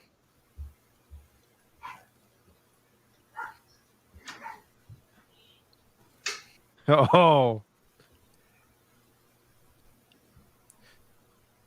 Yep. and just as the Cowboys were set to finish it off, White wants his revenge too. Yep. Mm-hmm.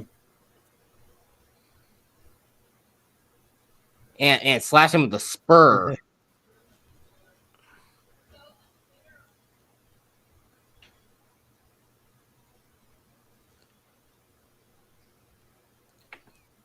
Now he got the law on it. He is back to being a U.S. Marshal.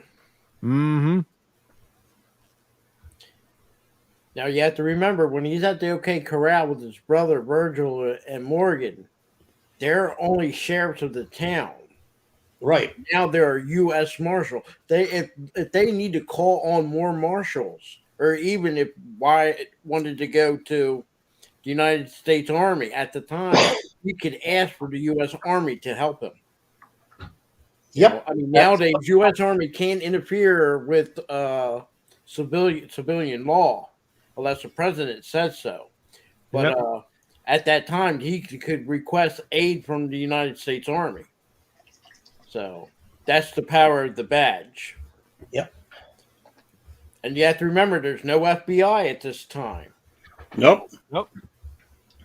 You also know that the U.S. Marshals are allowed to enforce the law on an Indian reservation no matter what. Nope. The FBI can't do it, but the U.S. Marshals can. Yep. I mean, like right now, currently, territories are like Samoa, Puerto Rico, Guam. U.S. Marshal can go anywhere, even any base overseas that has U.S. troops stationed there. Affirmative. And embassies. Don't move. By all means, move. Sorry. This is just one of my favorite sequences, Phil. I'm sorry. No, it's perfect. Fine. I love this scene in the opium house. Mm-hmm. Yeah.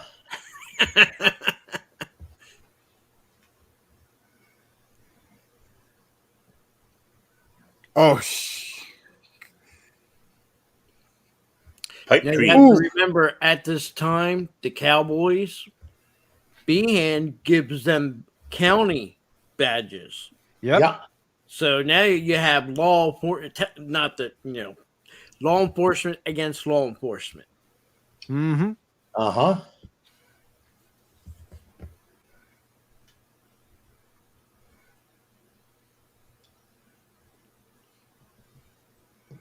And of course, a hanging. Mm-hmm. That's how justice was done back then. Mm-hmm. Yeah. Yeah, you had to Those hunt, are some weird-looking hunt pinatas. outlaws down and just kill them. Mm-hmm.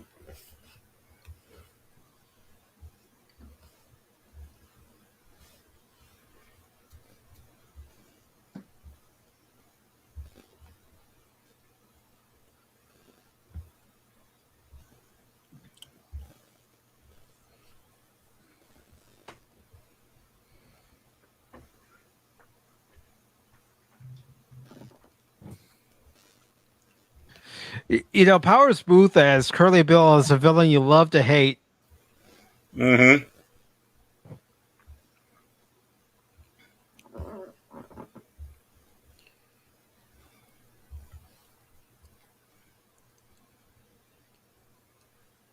Now, supposedly, and we have no way of proving this, this is when he gets this shootout here, when he goes out in the middle of the open, and they're all shooting at him, and they can't shoot.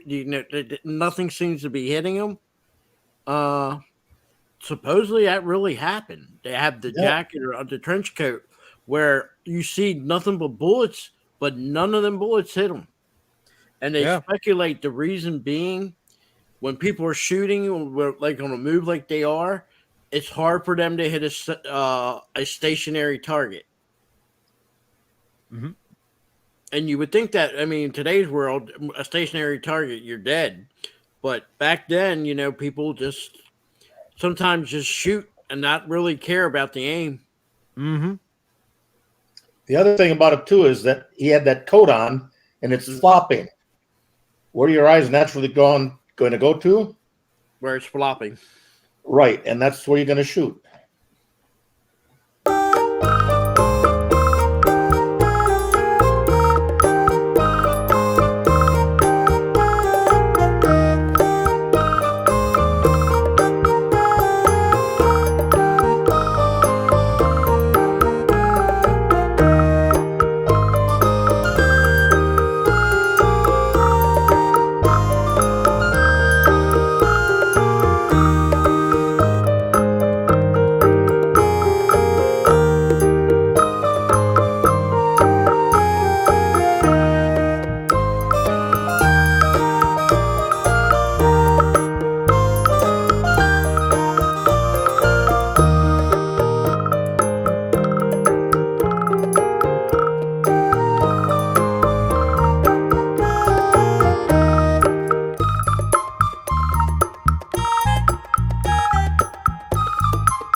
That Kurt Russell has asked that there's an hour worth of deleted material that would extend to 3 hours, and he's been asking for a release of that 3-hour movie.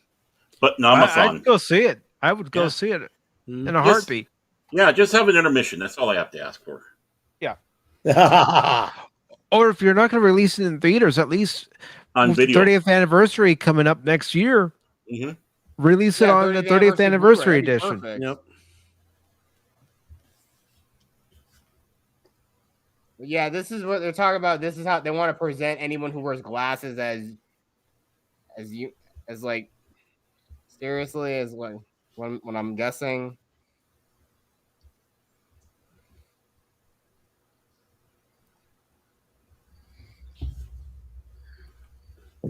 And again, notice that all the people riding with Wyatt Earp are wearing U.S. Marshal badges. Yep. Yeah. Yeah. There goes Doc. And notice the Cowboys are wearing county badges. Yep. They're wearing the sheriff badges. Being appointed them. Not to get people confused, but a lot of these towns, the local policeman was a marshal.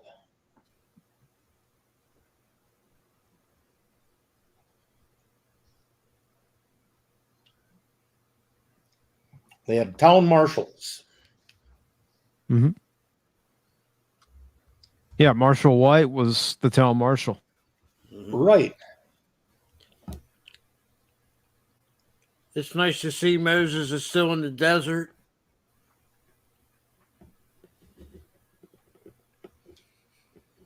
Ah. When the sun goes down You in have the to desert, know who Moses is to say, to get that reference. I got the reference. and you know why they all had really big saddle blankets? Because at night on the desert, they take those things off and wrap up in them. Yeah. Mm-hmm. It's cold. You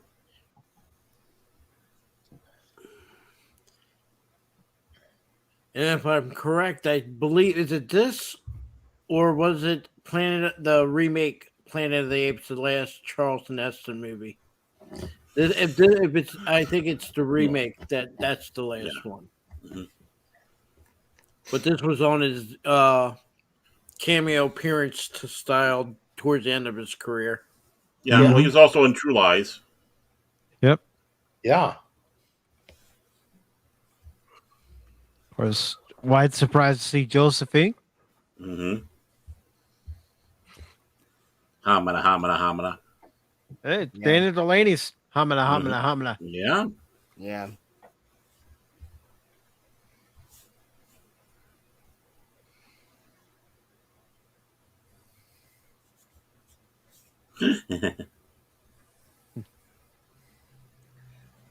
So I'm still, I don't know why I'm still hanging on the question though. But the dude with the glasses, I think they're gonna try to present everything as this was adapted for a modernized. They're gonna present any man with glasses in these movies as like weak or something. Hey, you gotta remember this movie doesn't represent him as weak. This movie represents him at that point that we just watched having a conscience. Oh. Right. Yeah. Not This is shame a- to say, not everybody, even back then, was Through the like- movie, he's more Yeah. naive, if anything. Yeah.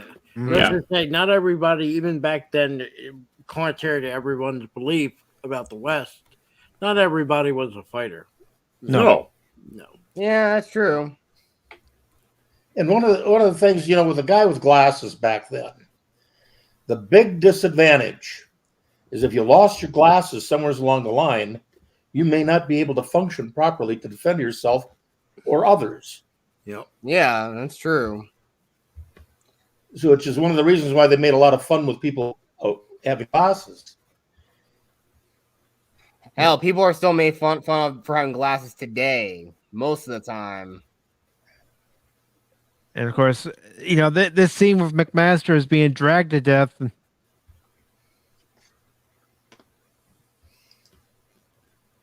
Of course, this is another good line here. I'll be there.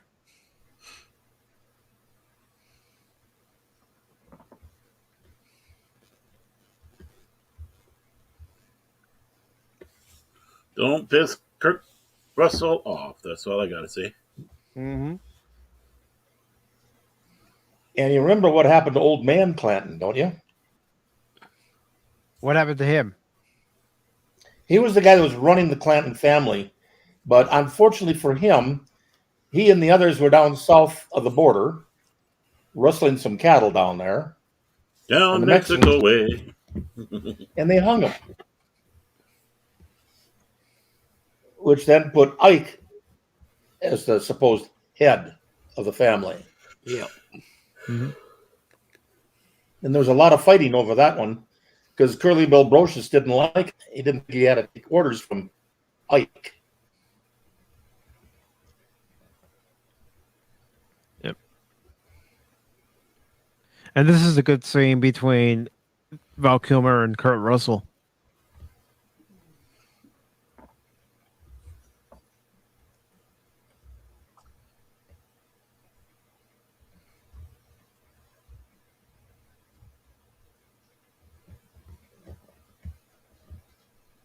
Being born.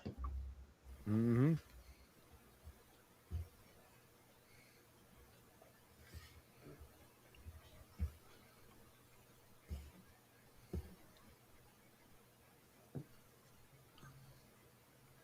Revenge for being born.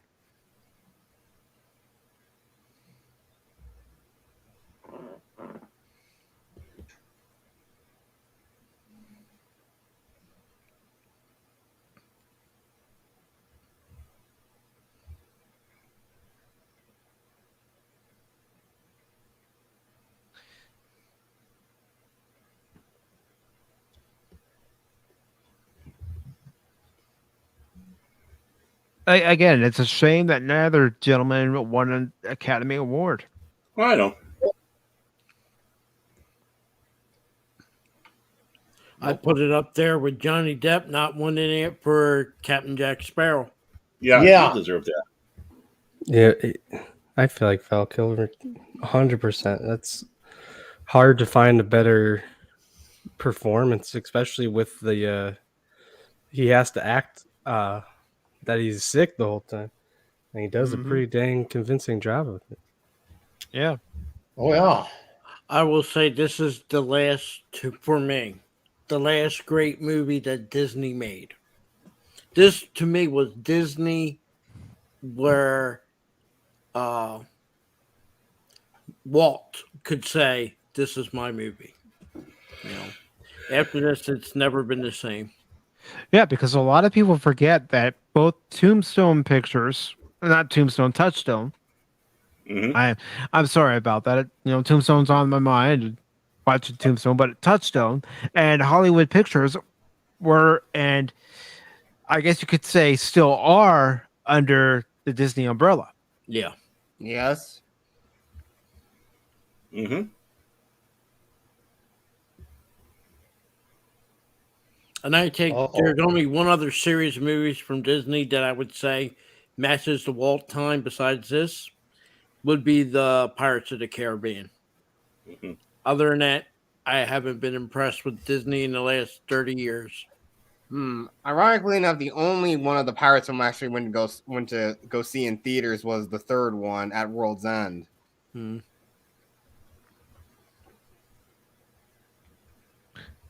I got a kick out of the Pirates of the Caribbean. I liked it. I enjoyed it. The first one was the best one out of them all, but I enjoyed it. Good old Captain Jack. Hope you enjoyed Ghost Stories, Miss Turner. You're in one.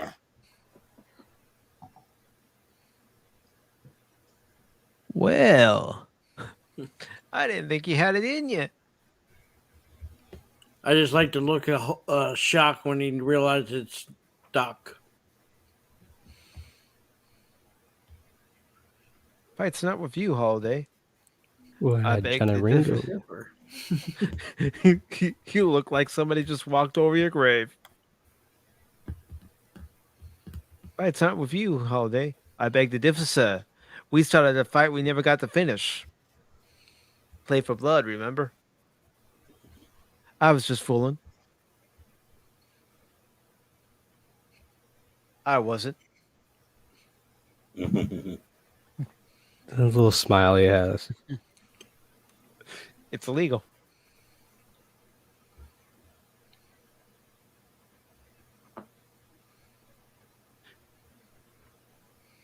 I mean, look at Michael Bihn's eyes. Just how intense those eyes are. Now, when you see him doing this little circle dance, notice how Ringo has his gun, like I said, at his side, which you'd think would be quicker. But the quicker draw is Doc Holliday. It's right in front of you. It's in the front. But he's got to go through three motions. He's got to grab the gun, pull the gun out, and then shoot. Where Doc Holliday only has one motion to do. Pull the gun and shoot.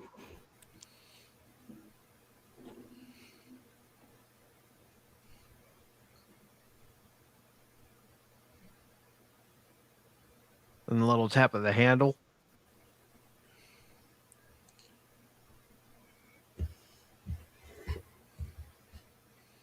Nice. The best line is when he says, "You ain't no Daisy.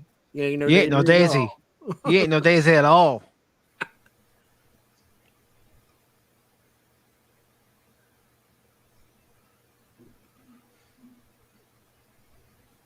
I guess you were just too high strung.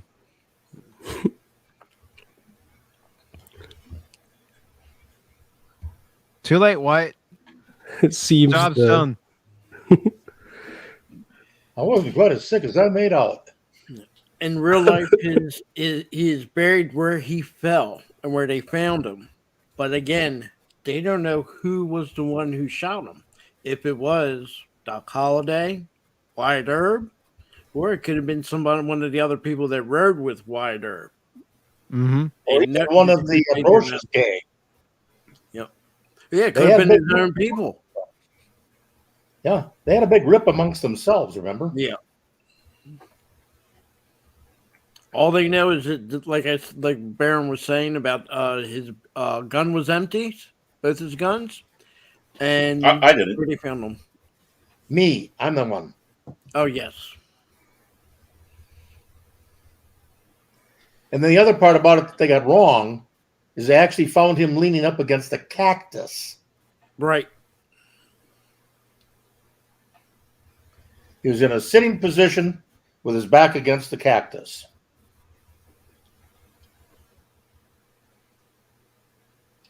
And that was very documented by about half a dozen people that saw Ringo's body. Mm-hmm.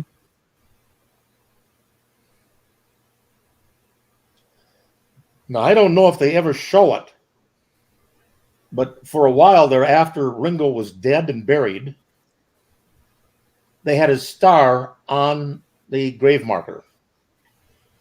Hmm.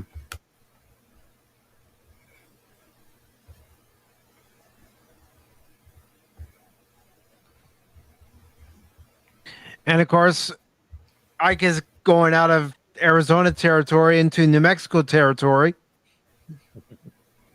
Well, just don't forget, even though he's doing that, they're U.S. Marshals. They can cross that line if they want to. Yep. Mhm. Yeah. Mm-hmm. Yeah, the border didn't mean anything to them. No. No. There's Glenn. I with wasn't that. trying to say it did. I've just No. But he was mentioning how he was running so hard, he was going to New Mexico. yeah, he was going into New Mexico, and then I believe he actually gets shot in Texas. Yeah. And the only police style organization that had officially state authority to go out of the state and get people was Texas Rangers. They were told to go apprehend. They didn't have to ask for what they call it. Now, if you commit a crime in Pennsylvania and you go to New York, they have to extradite you. Texas Rangers don't. I'm not sure about today, but back then they didn't have to. They didn't have to ask. They just went and grabbed you. No. That's why they got John Wesley Hardin in Florida Mm-hmm. on a train. And Hardin spotted the one Texas Ranger, and he screamed, "Texas, by God," and he got slugged. And of course, this is where we lose Doc Holliday.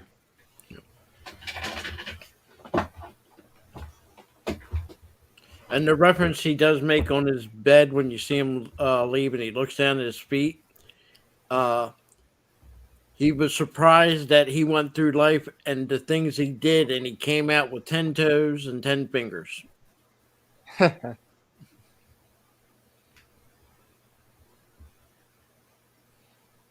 And hello to Jake D. Oh. Yes, and let's not forget that today is a somber day. It is December 7th, and if you all know your history, which I know you all do, Sunday, December 7th, 1941 was the attack on Pearl Harbor. I don't know how many years ago it was. I was listening to WCCO radio, and they were playing on December 7th. It was 71 years ago, I think. 81. 81. Sorry. And Off by 10 in years. that, played the original broadcasts where you heard music and all that. Mm-hmm. Remember, here in Minnesota, it was the middle of the day. Yeah. Look at the time difference between Hawaii and here. Yeah, because in Hawaii, it was in the morning. Yes. Yeah, very early morning. Well, up until the Japanese did that, today is known as Delaware Day. This is the day we're the first state that signed the Constitution. Mm-hmm. Thank you, Japan, for wiping out the only day and ruining it that we ever get any notoriety. Thank you. Yeah. Yeah, you did get the shaft on that. Yeah. But yeah, we still celebrate Delaware Day, December 7th. Okay. Okay. That's another interesting little bit of history I just learned today. Always learning history. History is that thing that's always breathing, living, and growing. Mm-hmm. Exactly. You cannot believe the unbelievable things that you can find in history that are for real. Mm-hmm. Yeah, It'll blow your mind. and sometimes it's sad that they're overshadowed by other events. Well, everybody talks about the pilgrims and the waddy-daddy-da, how straight-laced and what have you they were. Well, it seems that they had a little court trial between a woman who was unhappy with her husband. Baron, you want to take over because you know it? No, it's okay. I'm watching the movie. Yeah, me too. That young whippersnapper Baron. Yeah. Hey, I thought I was the only whippersnapper here. That plus Whoopa Troopa. That's me too. Whoopa, whoopa. Yeah. The only reason he's the young whippersnapper is because he's my kid. Oh. Who, me? The Yeah, woman you Whoopa. took her husband to court. You know what she took him to court for? What did you take her for court for? She wasn't satisfying him. Huh. I thought it was the other way around. She took him to court. Yeah, she did. Yeah, you made it sound like it Because was. he wasn't satisfying her. Yeah. And guess what happened? The court ruled in her favor and told him he'd better get it on. Okay. Again, further showing I'm glad I'm single, and I probably think it's probably for the best. Because again, if a woman goes that far to take me to court for something like that, then our world truly is screwed up. Just because there are these stories out there doesn't mean you're going to find someone like that, Jet. You never know. You might find someone who is very special to you, and you have a good life together. Mm-hmm. And more importantly, doing the deed and not holding the bead back. Yeah. I got married back in 1968. Oh. Yep. 10 years before I was born. And I am still married to the same woman. Yeah, most girls of my generation are too addicted to social media, so it's a no-go for me. Well, I can't quite describe it. But there is at some point where you're going to meet a woman, and the way she looks and acts catches your eye. Mm-hmm. Nobody can understand why she caught your eye. Why are you chasing after her? But eventually that quote unquote spark may fade. But again, I'm just speaking at it from a realistic perspective here. I'm sorry. No, one of the things about that spark, it's up to you guys to keep it going. Mm-hmm. Yeah, but nowadays they expect the man to do all the work, and I mean all of it. That's how unrealistic women have become. I'm sorry we're going to this kind of conversation while watching Tombstone. I'm sorry about this. Yeah, let's not. This is her family's rich. Thing is, they say here that they go from here to California. No, they go to Alaska. Wyatt Earp is still trying to make his fame and fortune, even though he really at this time doesn't need it because of her. Mm-hmm. He's looking for gold. Yeah, he goes for gold. Silver. Silver and gold. Oh wait, wrong movie. And it's his wife that helps him get into Hollywood, and he becomes what you would call, when they do westerns, they ask Tim for his opinion. Mm-hmm. And again, he's the one who taught John Wayne how to hold a gun, how to act. Act as like a lawman or a gunman, and how to walk. But like I said, John Wayne's walk, he mimicked Wyatt Earp. Mm-hmm. And when Wyatt Earp died, he was John Wayne was, I believe, one of the pallbearers. Yeah, he was. All right, gentlemen. John S. Good Out movie. of- Good out movie. of 10. Out of 10. Yeah, and I love this shot here. I love this. Yeah, it's All what I used for the thumbnail. walking, all of them walking and standing together, showing these men are standing together. That's a great trope of filmmaking. You see all the principal characters, the heroes, all standing together, united as one, and ready to face down whatever danger comes their way. I love it. Now, gentlemen, out of 10, your rating for Tombstone. 9.5. Definitely a 9 out of 10. I would say, if I could say it, 11. But since we're only going to 10, I give it a Phil, 10 plus. it's your rating. If you want to give it 11, Yeah. you want to go to 11, give it an 11. I mean, it's instant classic. Yeah, it's a instant classic. No doubt about it. Okay. And the two actors should have gotten an Academy Awards. Yes. Yeah. Whoopa. I think I'd give it a 9 out of 10 for sure. I think it's one of the best movies. I only watched it first time a week and a half ago, and it was one of the best movies I've ever seen. I think I'd say the only thing that'd make it better, in my opinion, is wasting less time on the romance, because I found that to be rather unconvincing, in my opinion. But What was unconvincing? Sorry. it's just like, I don't know, maybe the way that they did the I don't know if it's accurate to history. I'm just thinking like It was kind of sounded like the relationship and the love interest with the lady did not seem particularly faithful when she's sitting there talking about like she hey, wasn't yeah, faithful. She was more of a lady of the night. Yep. right. So there's Exactly. like, oh, He was. Mm-hmm. it's like, oh yeah, just run off with her. Thinking, huh, that doesn't seem like a good idea to me, but That's how more things power work kind of to back you. then. Yep. Different times. I will advise people, if I could give you a little advice after seeing Tombstone, even though the other one is not good, but it does have more. Still watch it. Maybe one day we should do, Mike. You should do a watch party on Wyatt Earp, the movie. Yeah, if it's available here on YouTube one of these days, I'll do it. Yeah, I mean, it's a good movie. It starts from the beginning. You know, when he Wyatt Earp as a kid, brothers going off to war, from him stealing the horse. That's a big thing, that horse thief thing, and he had to leave Missouri because of it. And then going and being a shooting the buffalo. That's where he was made in the living, and that's where he meets Behan and his brother. They work for him. Yep.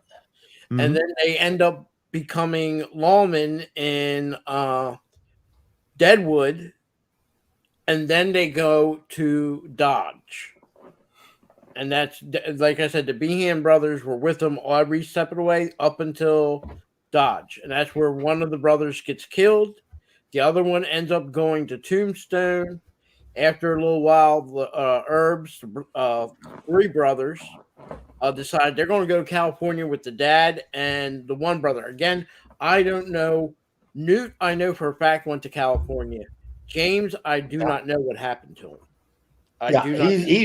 He's a real mystery. Yes. And now some of the movies had him getting killed. Yeah, I heard that he either got There's killed no or over some cards. Like I said, no one knows. No one knows what happened to that one brother. Yeah. But their original And three, and what's his name, Morgan, were supposed to go to California where the dad was at and the one brother. But Behan, who you see in the movie, who's the county sheriff down there in Tombstone, tells them, hey, come on down to Tombstone, and that's why they want the Tombstone. Mm-hmm. So things could have been different if they went straight to California. Yeah, you never know what would have happened to any members of the Earp family had they all gone to California. And but one thing I do know, Virgil, when he goes to California, even though he doesn't have use of his right arm, he didn't want to get it amputated.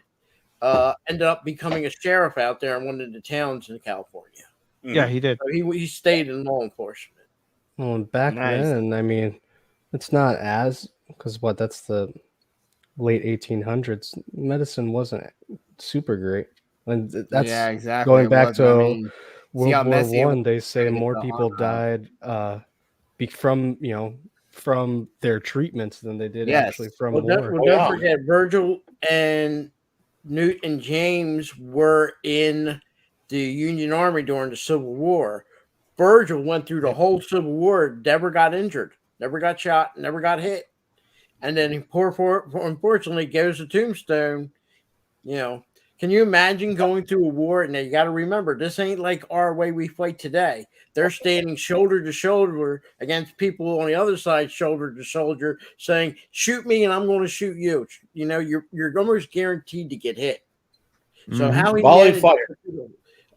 imagine how he managed to go through all them battles in the Western theater of the Civil War, and not get shot in 4 years of fighting. And here you are, a sheriff, going into a small town, and you end up losing the use of your arm. You know, fate works in mysterious ways. It's crazy. But I gotta say, personally, out of all of them, definitely Virgil was my favorite character. Well, Sam I can Elliott. see why. just- I mean, Sam Elliott just carries that role. Yeah. yeah.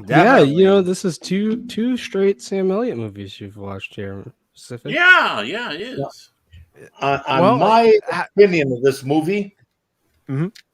I will give it a 10 for the camera work and for the acting. I'll give it a 7 on authenticity. Yeah, I agree with old man. Like I said, they didn't leave too much out, but they left a lot. Even though, like I said, the other movie has the timeline, beginning of his life, end of his life. This is just in Tombstone, and they still leave out a lot that went on. That Indian Charlie, Russian Bill. Indian Charlie plays a big part. And like I said, he is one of the first. After Morgan gets killed, he goes, Wyatt Earp. This is before he assembles, Doc Holliday and the others. He goes up the mountain after him.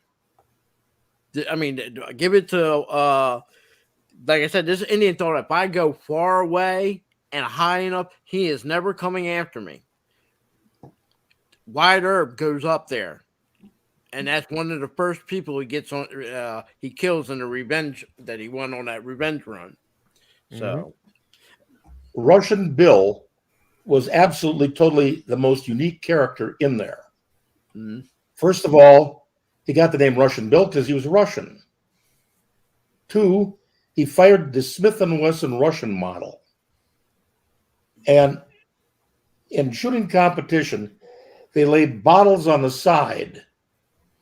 And Russian Bill was actually recorded as putting his bullet straight down the neck of the bottle and blowing the ends out of them. Everybody talked about it. There was nobody that was a better shot than him. He was absolutely, totally deadly. The man never, ever committed a crime. He just hung around with the Klans. Well, I think the town is called Contention. It's just right next to Tombstone. Yep. They hung him. Sorry, Ted. They hung him in a barn, and they hung him for being a damned nuisance. Wow. That is Then afterwards, there was a delegation that was out there looking for him. He really was a Russian prince. Now, he's never in line to become the Tsar. He was like royalty. Yeah. But he was royalty. They hung a Russian prince for being a damn nuisance. That sounds about in line with what I know with Russian history. Kind of like being like today's person, a vagrant, vagabond. You can call him whatever you want. Someone that's causing trouble and doesn't stop. Might be an alcoholic. He really caused a whole lot of trouble. Mm-hmm. He was always very gentlemanly and courteous, which is why nobody can figure out why they hung him. Only because he was associated with the clans. Yeah. And remember, it is true. The Clantons used to go south of the border, steal the cattle down there, and bring them across the border. That's why Old Man Clanton, got hung down there. Yep. Down in Mexico, up here in the United States, it's a hanging offense if you stole a horse. That's why Wyatt Earp got lucky to get away. That his dad got him off the hook. But down in Mexico, you steal any form of livestock, even a chicken, they can hang you for it. They didn't care. That was a hanging offense. So they were so dependent on their livestock to stay alive. It was just as important in the West for a horse. You took a man's horse, he had no way of getting around. He could die out in the middle of the desert. Yep. Mm-hmm. Now, the other thing I don't like about this movie, oh no, well, I say I got a problem with the history of it. They left out Indian Charlie. Yeah. And if we make a big deal about it, Mike, it's because in Wyatt Earp, the movie, he plays a bigger part. No, I completely understand why that would be, someone's mark against the film, because you want to try to make it as historically accurate as you can. But even in great movies like Tombstone, they do leave chunks of history out. Oh, yeah. That's why I say it's folklore. Indian was a big player. He was not a nobody. He was a somebody. Especially when that night when they get the Cowboys get their revenge, that was where he really showed. But speculating, but people say it was him with the rifle that got Virgil and got Morgan.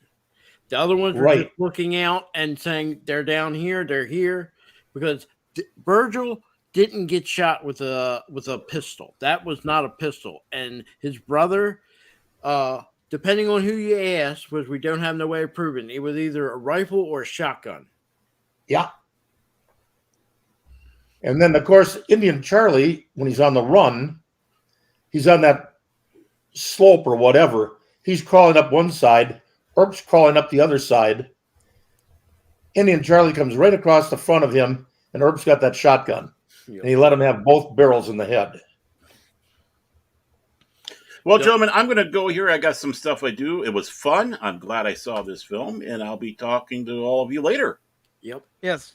What are you running to? For participating in this live watch party and commentary. I will definitely see you tomorrow on Nerdporial Lifeforms channel. Oh, yeah. Definitely there. As it'll be Nerdporial, Baron, Master Paul, the Star Wars guys, and myself will be doing a live commentary and review of A Christmas Story. Yep. Oh, wow. Mm-hmm. So watch out. The Burns an extra. Remember the important 1-800-555-NOOB. Do not let people play on easy mode. And for sure, end friendships when you find out if they're doing CPU versus CPU. That's right, folks. Well, there are people out there who are playing on the easy mode when they're playing the games. You have to do something about this. You need to have the intervention. By doing so, please dial 1-800-555-NOOB. That is 1-800-555-NOOB. Right now, in the first 10 minutes, you get a 50% off. Remember, easy rhymes with sleazy. So please call 1-800-555-NOOB right now. Thank you. And that is ad read. Okay, everybody. I'll talk to you all later. Have a good night, Baron. Have a good night, everybody. Happy trails, Baron. I would and, say that. And I think this is a good point to end this stream. And before we end the stream, do you guys have anything coming up on your channels? I'll start first. I absolutely have nothing lined up in the future, because I think I'm probably going to be going on hiatus for a while. But I ask anyone, if you are, anyone, go watch the backlog on my channel. But if you ever want me to ever be like as a guest on any of your streams, please DM me on Twitter at JetSparks373. Always. I'm always happy to have a fun discussion with anybody. Just as long as it's also in line with something I'm also like interested in talking about as well. But I mean, if we're going to try and do something in the future, I would love to do like a in-depth discussion about lightsabers in Star Wars, the mechanics of the weapon, the history of the history, and of course the lightsaber combat forms, and of course what we all would think is our preferred style, what type of lightsaber, and what color will we have ours in.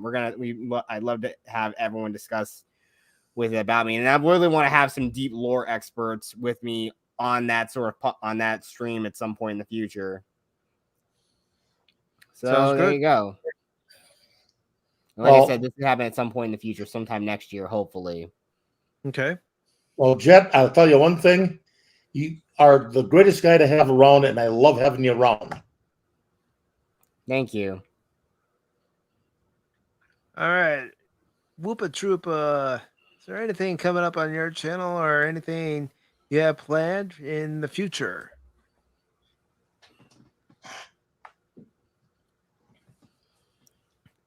Are you there? Whoopa.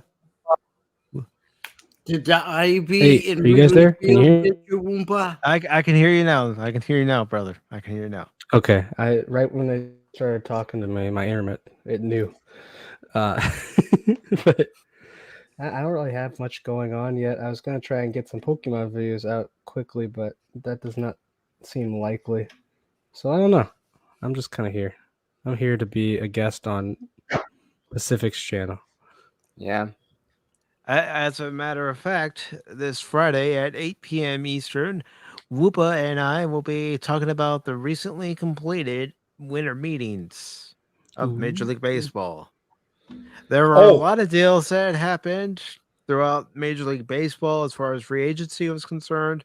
I do have some thoughts on some of them. One of them, yes, it does involve former Cub, and I do say former Cub, Wilson Contreras, but that's the Cubs' problem. Didn't they? Former Cub and current Cardinal, baby. Oh. No, Whoopa, you don't have to apologize, brother. I'm going to say it right now because I'm going to say it on Friday. The Cubs dropped the ball. They had plenty of time to extend Wilson Contreras, Anthony Rizzo, Javi Baez, and Chris Bryant to a contract, and they couldn't come to an agreement with those players. And there was something that was very telling even before he was put on the trade market last year when Wilson Contreras removed any association with the Cubs. So you knew things were pretty much over. Yeah. Another player escapes the evil of Wrigley Field and that Ivy. Well, I blame current ownership. I don't blame you. I would say too. And I don't have a channel, but I am going to spend the rest of my night for the next hour going through YouTube and finding victims I can downvote. That's what I'm going to do. Oh, come on, Phil. Yes, folks. Yes, I've stated this before. Phil is a troll. What can I say? I got to keep us entertained. And myself, when you're good at something, you got to do it. Yep. Yeah. I don't have a channel. All I am is a professional pain in the katukas. Well, you can join me and we can go through YouTube channels together and downvote videos, Phil, we ought to put out a song together called The Old Fogies Pain in the Rear. There you go. Yeah, what you do, Phil, kind of sounds like a couple of dudes who I know are total haters of me. You saying that, Phil. Now people are going to be looking at this channel going, okay. So I just got a downvote. Let's see, Pacific. I have nothing to do with this. No, Michael is totally innocent. I don't. Totally innocent. No. On a serious note, I don't want to cause any tension with any YouTube channels. I want to have peace. I want to have peace with all the YouTube channels out there, and I'm not here to cause any trouble. The only ones I go after is the supporters of the Ivy of Wrigley Field. They must be stopped. No matter because you're the reason why some of my videos have downvotes now. I know it now. I know it now. Remember, I not- was going up against your not in this stream, not in this stream, but video. there are videos and streams that have downvotes, and now I know who the prime suspect is. He's outed himself, ladies and gentlemen. I'm the good So guy. I'm the good guy. If you find any future downvotes on your videos, you know it's this guy. Yeah. I guess make me the hater, I guess. What can I say? I'm getting emotional. I've said it before, Phil. You are the devil. You are Satan himself. You are the one who whispered in Paul's ears and told him to watch Caddyshack 2.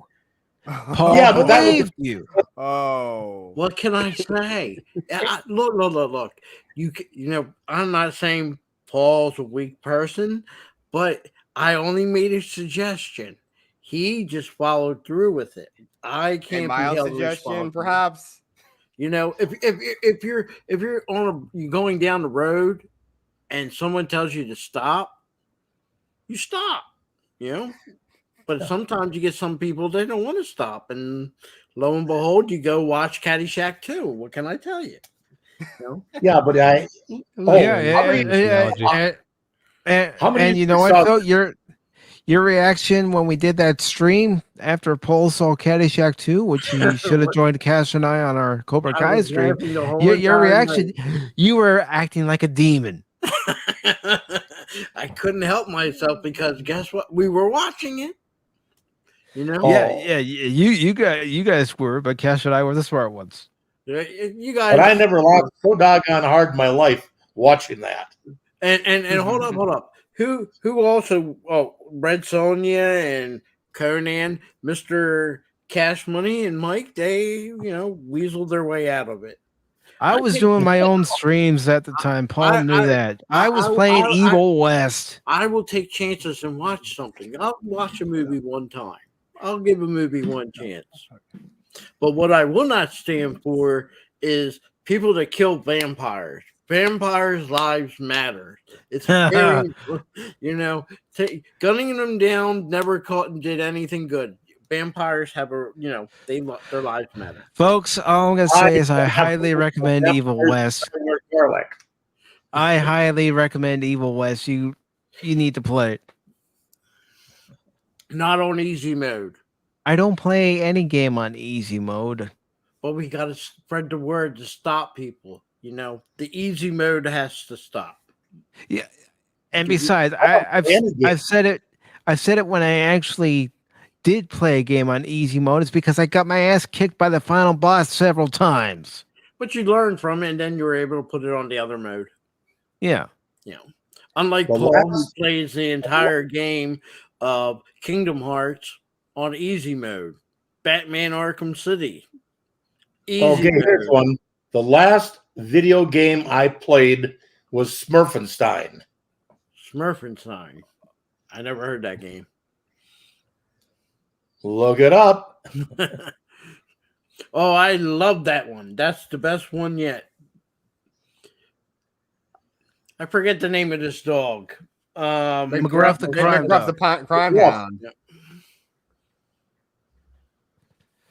But yeah, thank you to everybody who was here during the live watch party and commentary for Tombstone.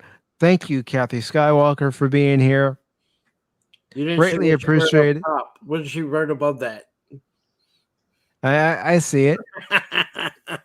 Phil and the freaking Ivy. Yeah, he's got an issue with the Ivy. I don't know why, but it's ladies and gentlemen, he's got. It's Phil McCracken. So any guess is as good as mine and Old Man's and Whoopa's and Jet Sparks. I just want to say before we leave, because it wouldn't be a Pacific Pop Talk stream without do. He's not here. He's not here. I know. He's not here. I love that tune. I know you do, but he's not here. He's not here. He told me if he could make it, he would be here, but he had some things going on. So I said, no problem, brother. Honey to-do list. I want to say thank you to Jake D for stopping by. Appreciate it, brother. And of course, we had Bush McFadden here as well. Thank you, Bush. We also had, I will scroll up to his name here shortly, the Admiral, the Nertorial life form. We also had an appearance in the chat by, as I scroll up here, Jacob Ironside. You can get Jacob Ironside with Pops every Tuesday on Talk Hard. And let's see. We also had DJ Ronnie G. Thank you, DJ. And of course, you all know that he's a troll now, folks. So blame this man, Phil McCracken. Out of both the lines I put in chat, you picked that one. You didn't pick the other one. Yep. That's a better one. Ooh. Nope. Is it time for me to downvote now? You do it whether I told you to or not. Yeah. I'm here to make everybody happy. Or miserable. Yeah, there you go. Yeah, from a certain point of view, that's true. So thank you all so very much. You can catch Whoopa and I this Friday at 8 p.m. Eastern for the Box Court Mal visit as we discuss the 2022 winter meetings. All the news and notes of the winter meetings. Like I said, there were a lot of signings. I'm surprised there weren't any trades. That's what I'm surprised about. But we'll get into more detail about that on Friday.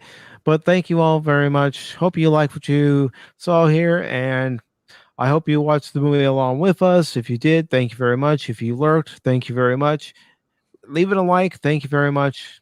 Make sure to comment on the video once it's uploaded. And, well, thank you. As always, thank you. So have a good night, everybody, and take care. Thank you.